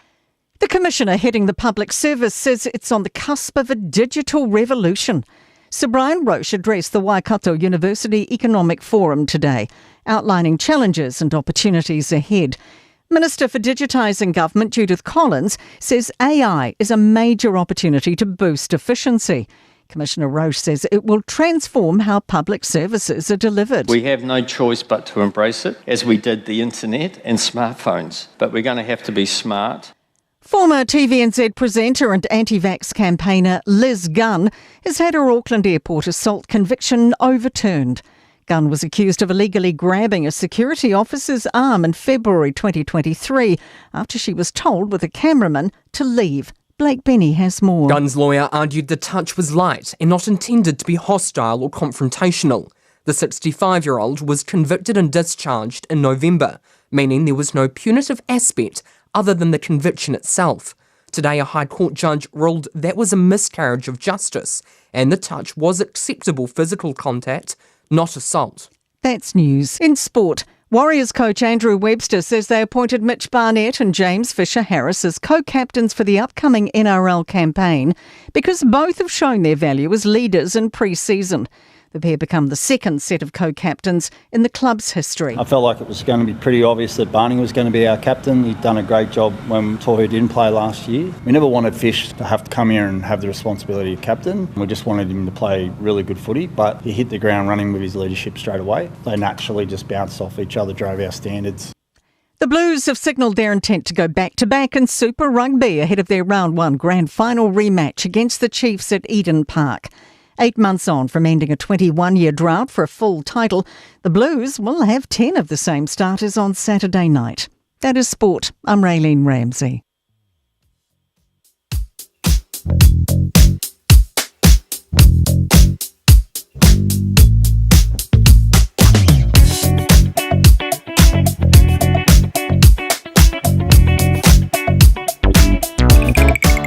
Paponga mano le tano na tātou tala I vai whanua, ngā te leo tala I tā longa, e no tō lai ma tātou taimi whāmi ruto te ai le tō lai. Ono, sta vainga nunga le wala mōr si whia mano tātou tano, sta vainga lai tō le lau papa, nau si whia mano le tano. O lawa le pautuanga le Radio Samoa, pai pai maanie, saunga le moe o I mauta malawa, pai si mapa mara traffic mai North Shore, mai se lawa le sau mai tai e ao pani anga ai West Auckland, e nau si whia mano tātou tano, pai po anga I mai Wairau Road tanga I Glenfield kwa slower traffic kampai o lunga la lau papa nisi anga I mai I le taulanga ya le lava pai pai mani mai sau ina Constellation Drive slow anga I le sau mai Glenfield Road tanga I slow mai traffic ya me se po inga le more Glenfield more wa slow lava traffic anga I mai Birkdale anga I mai Birkenhead sau i one wa ro tanga i ngole lo papa ia ole na si le pia lava malo le tunu sa ngole mo le lo fo le li me ta wole na sa inga vor tau langa Victoria Park nga i ngole Upper Bridge ia o fai lava slow traffic la to wanga tu mo to malo fa ni le li o sa nga et po i che was road nga i Herne Bay slow le traffic pond some be road nga i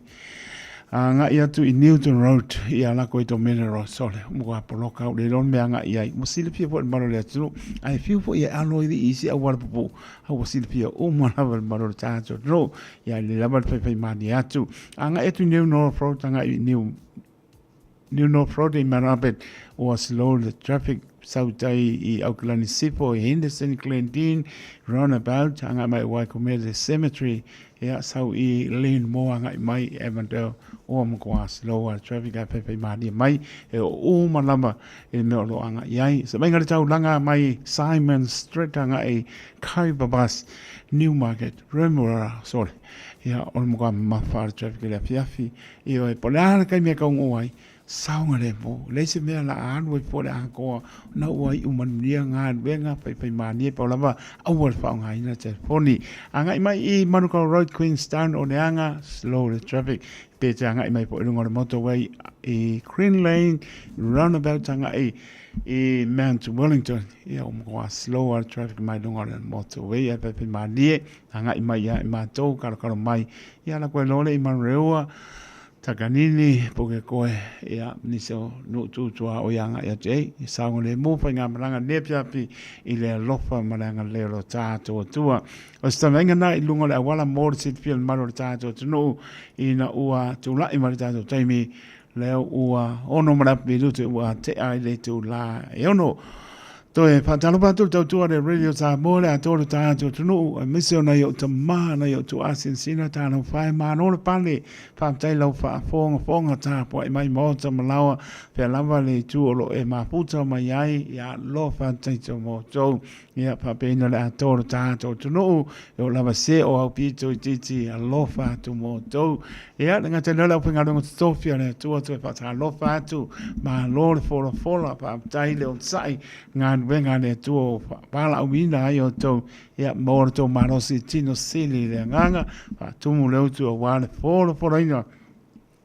o le tana le so keriso mo ni nganga ya ina mo lona malo ya malo fa tai pa tarbatu ya tunu ma le tunu ano fai o mai o to le lai tu o le lalo langi bala ia no fang ya o tari tonu lama e lang tse ta to i fam yang samero ta to tua pa ma lofa tai lofa tene atu ya pa ta lofa po i sho tina ya to mapa ta loto tene mam lofa tene atu mo to pe po fino menga Trivers sauma o to ya lofa pe po story ma pe tri ni ka po ai meto ma ai o malama ya lofa tu mo to na te leo maru le tunu lo malanga mai le tu ma le tu ke lo pe pata lo fa tu lo la to tai la to ya mis fo maru ta tu tunu malanga mai si ta tu tunu ya pa nia le li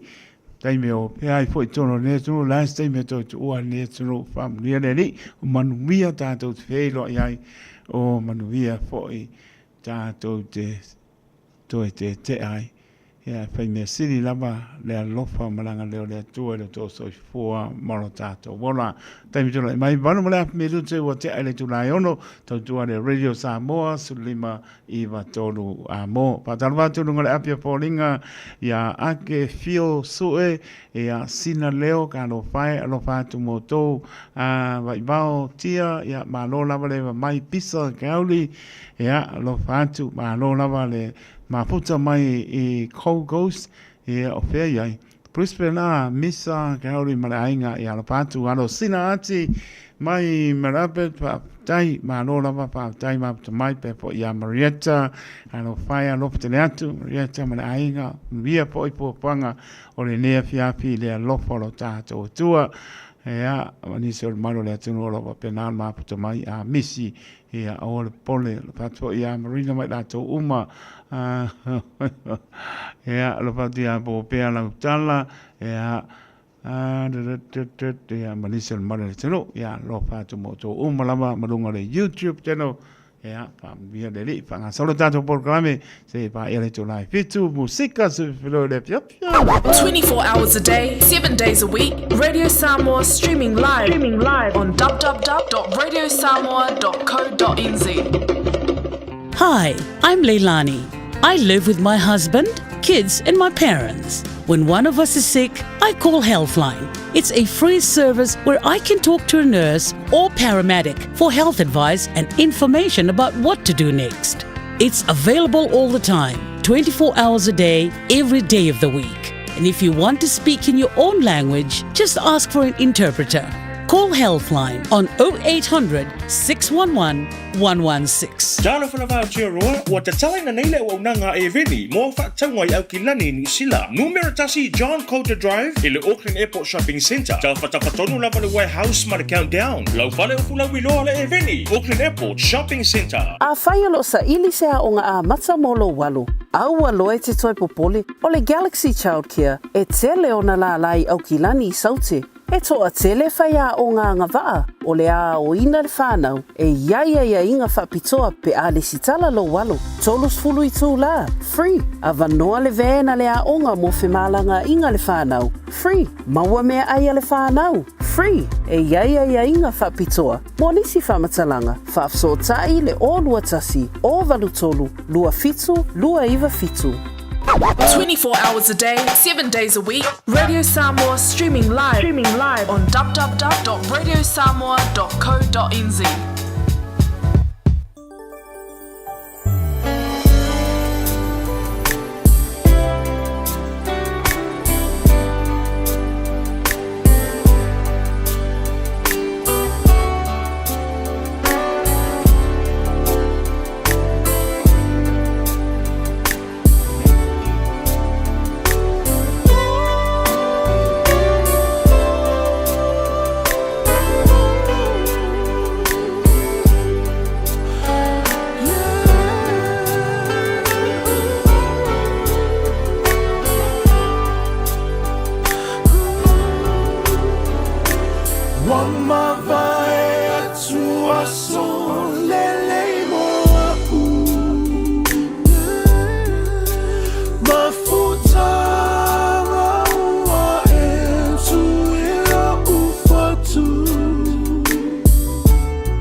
Se pag Maria sungi ya bueno yo kama le pai ya so. Tapi tu lai mai le o toi.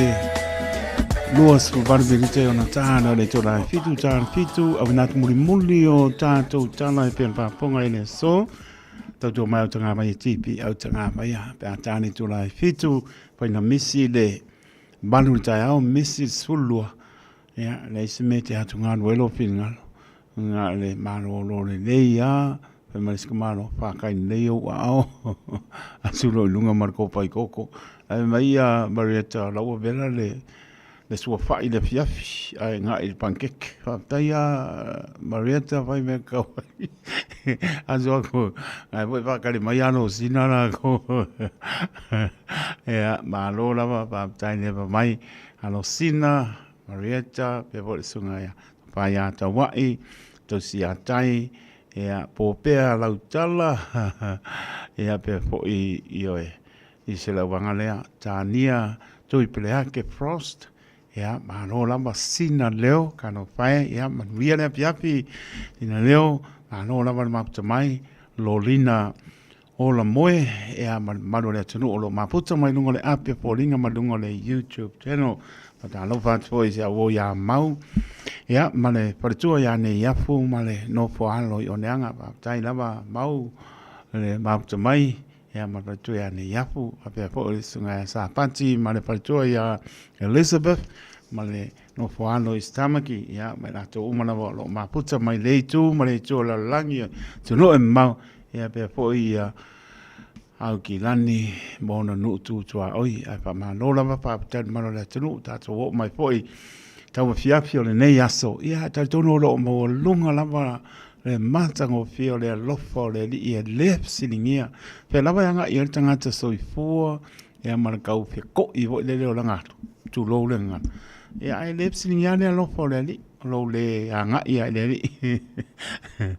ia ba tai lo le anga ia le li ma tala no le li fe sili le li au ba pa mal pot au ke fa mo i lo lava ta mai au ea e ngata a ai ma le manga yo le pot fa mal poto Solomon au te fa mo i lo lava ta mai ia ai ke fa mo le anga pa ia so ani sili lo tato o ia lava fa sino ala tato ila nga ia tu fapo ma le toya nga i mai ata te fa mo lo poto ya e lo lua fa ma le sima lo le lo por i wo empty por i enough ya paptai Marietta paptai Manuela fiapi pa tu ma no la le mai la to uma la ma to ma ne fiapi o le a fo yo ka longa ia le a makai le round 1 o le super rugby e o manga ia foi le ke nga ia foi o langona po ai ma no po e fai inga ia ma le to foi le ma lo ma ni au se luo se kai me kas e ia le au fai inga o le fatamala e wa fa kamala lo me nga mo e o ta leni fo ia le tua ia ta to uma e ko kusa uma a le fa nga ina la tangata o ingala ese mai ia o ka longa mo ka o le we saw ya upole asparelli ia le na round 1 ai se ko ki de si pico po sa ke o rox o me masingi o me nga ku le e le pasan now o ma ia ko le pico le pesa o la so su kolu la sofa yes la sparia ta a sofa or Crusaders versus Hurricane ya Garcia yangin makangi o ko manga kalo faisi makangi ya lo fatu mo to makangi manuia po la to ta longa ya ke le ko kunga mako ke plan nga umanga ya ngafi ko seda ya manga po se mako au o la ua po kunga mako au o lalo e mo wai malo awangi fa mo lunga seis ya wa kusa uma au ni ala fa nga ina la me ala fa me le li o le poto ya kako nga na ese ia markanga tu atulo na loto ele fa mo long la ba ka mai Crusaders versus Hurricane ele fa ele pia so lem kwa ba ele manga ba nga nga se fa mo ele se mela ba be ka ko la ka pi ele manga ba nga ia ole ta lo mo mo nga le round 1 ale Super Rugby ia o le talonga lona lua o le fitu le piapi atai au o le Super Rugby le lama lea le wakuai ia o le au mea Skalia le Waratahs ia ma le Highlanders aua kako ma le aua Skalia aua o Tako ma le aua o Skalia i le fitu le piapi inga o mai leo le Super Rugby o akulole le aso astona e sa o le amingi pa ele amingi pa pio pa pusa le va ben vai ka longa le skonga o le lua le auli le ka lo ia le Fijians draw e ma le our Brumbies la was Skalia our fiki Fijian draw e ma le au le Brumbies o le levo in something wa le ska sang e anga to le apor fa le pia o le au malo sia le me mo ka la ko piki le malo for ko sanga nge ia o la ko ile ia se kala e pai ia ta o la ka mo pingelu ka mo le au malo e o le ka longa le ta ia ma le la o se le ko e fai la retain le ia por almen ko por lastria a por fa le fiafita a la ia plus ma Marasifi ka alo le Bruce Marasifi ia ane fa mai le plu ele sau se mo for lau bibing i fangua ia au la ko ngal pa mo la lampi ia man me ko sau ngo ia Bruce ia wait and see poler ko na Marasifi ta longa na a por fa i Eden Park ta ia Bruce versus the Chief ia man ta longa le fi ile fitu le fiafi ta longa muli ngal fitu le fiafi da stona o le Western Force o le la ko mai ka mai Moana Pacifica la tarong mo lea e mana tuana o le alo le tunu na o me ia ku sa All Blacks ia ali Savea ia masiona uso ni ala ta alo e mai tanto au le Pacifica Moana Pacifica ta long la le na le fitu le pia pila stonai ta alo le Western Force ma Australia ia mana au le Moana Pacifica pe ona ta long na mo le round 1 ale Super Rugby le wa amata le Australia ya tayao ya pe ang pa po ang pulang pa ko la utan ya pe ya pe mesi pa lang ina maka ngala Pacific o pa ya de pe maka ya le manolo yo pe me de pe maka ngai de o ile awa sa Pelika ele o ile awa Ikadia le Six Nation pe me ko ngi awa le Six Nation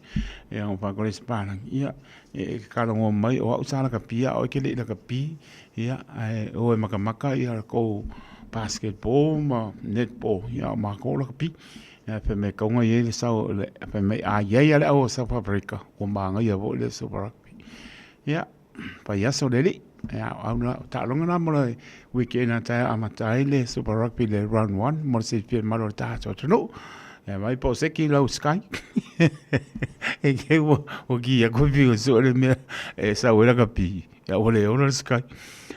Lucia sa maunga pa tai tele lava Lucia sa maunga mana inga pa tai sunga ya Nathan's Levy ya ma no lava eva mai mana inga sini Australia lo pa toi lo lava eva mai Nathan's Levy mana inga ya Marieta la wanga ya tu mota malawa ya ni ser malo le tenu ai pa ma lo lava pa tai yo pu ngai ole a poli me nang pa me sa monga oi ole Valentine Oh,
se mea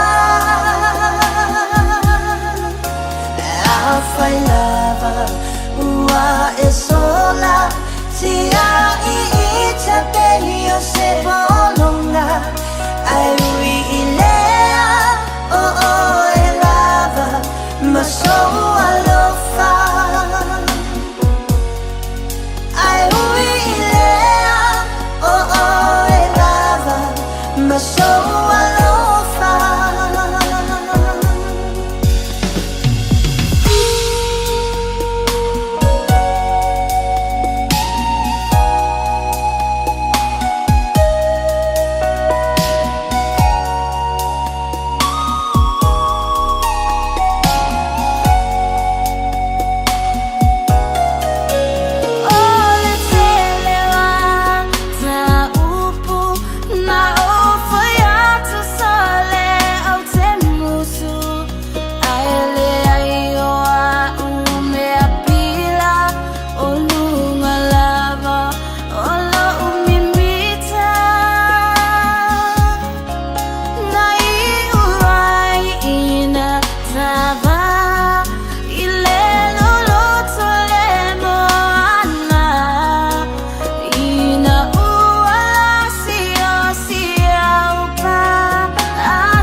Mali, you my ya oe.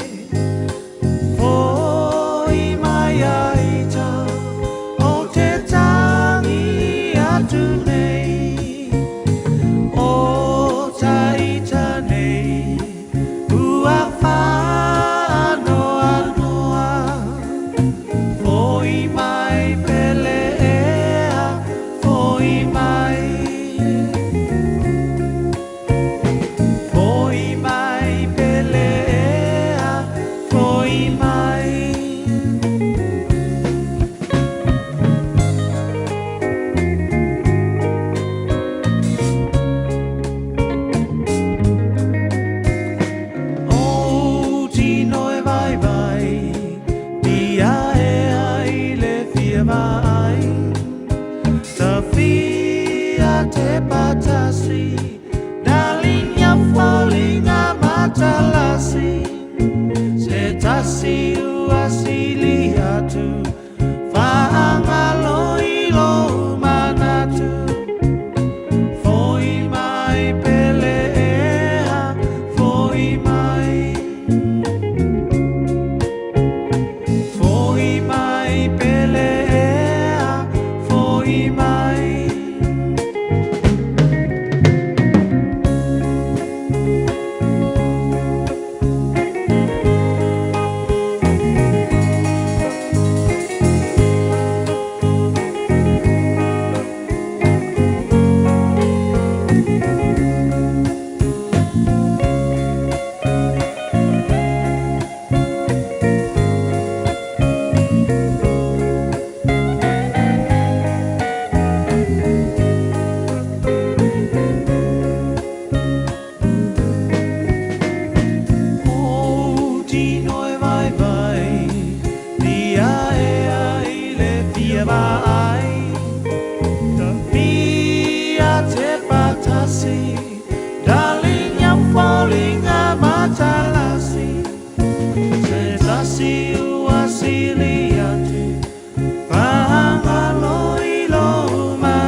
Sepo mania le 5 star por tu lima a pai te alofa au e te foi mai o le la o le Valentine pai me alofa a we o le sa o nga le pese pele o be lo pese o po le pese lo ba lo ke nga ba sporo be lo te ona tare o le tu lai fitu ya tare fitu yo tare fitu o minatu muri o tanto tana e pe ona ponga e le so ya mole tu lama le ngang o pa maro ma pa chai maro le tsu o pale ne aso pe au ngan benga pi chai tu ngai se o pa maro losi ai mo le mesilia ese so ma die mo pa maro si ya ai o ona po fa vai vai ya era nga ona ke le ko mo misi lo la vango pe al pe ko le ka kala ro pe ko po elo mo wa ya luo se lau pasenga la pe pe kala pe ko ya wa ka pungi ke le ko mo ya umar so po mo le le da ti ai ya pa ka mala bo ka ko ya ole na ya ma no fa chai ka lo fa to ma tu ya le au pe pili yo ane ma fa tu ya sal ma sina ma le no fo alo tai ma fa ya le au pe mai o tara ya ele ngalo e tel sa wa ko mai tai to e ma tu le lau mo ni sila o tara o pago pa chai tama piyama lo pingalo ele tau pa matau po ilo tonoa ya ai piyama lava pa lava o tara lo mo ngi sila ya o le na ya ai ta tono lo mo ria lava le manu si ta to tono pe lava ma puta mai ai ta tono lava lo mo ria o mai ta to pa tai lo to lang mai te lia ino tau tua au na whātau wā, maua lamar pia fia ia o tō whaamnianga, ia malau ngai mai lungo le apia po ringa, lungo le YouTube, tēnō tātou maputa em, tātou webai, tampai po le au ono ngai musika lama, tū le atu wha anofo fi mālia e foi, ia wai au ngā po le musika lea dwa, e musika au nā mō, nai o tātou, tua asina sina le ato ton manosi e mes foi tato lo le ato ton manosi yesuia mai ai pesenga madie e te fonga ngalo tinga ia silio na fa mo le pa i mai o le fa mano longa ne tua i o to tino fe ngai manga senga so tino le se me tato fa mai vai o so i fu le li o ia lavo le po mai o lo fa tu e te mano lo ai lo fa te latu manuia po ia fa sa ngon mano le tu ne fiafi ta tonu lava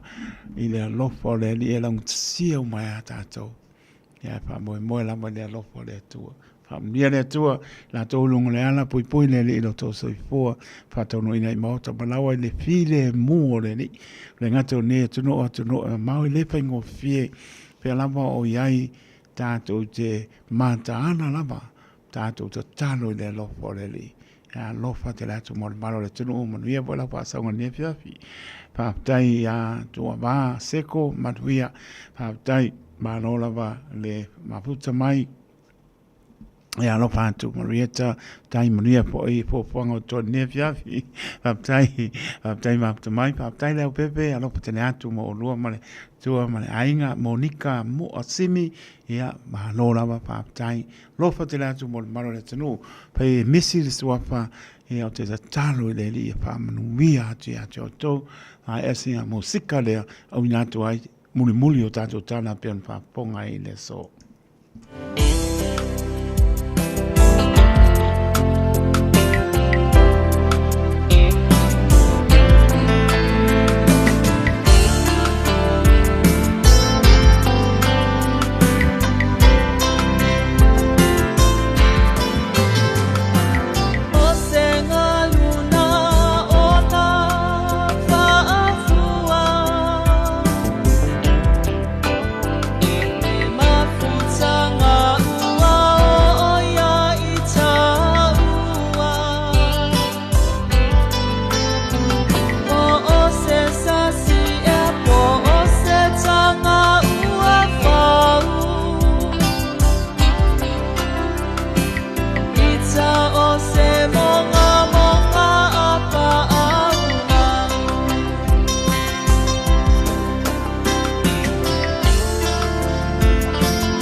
Música malie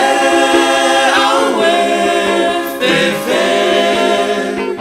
mana yasivae Música malie awe fefe se mayona chene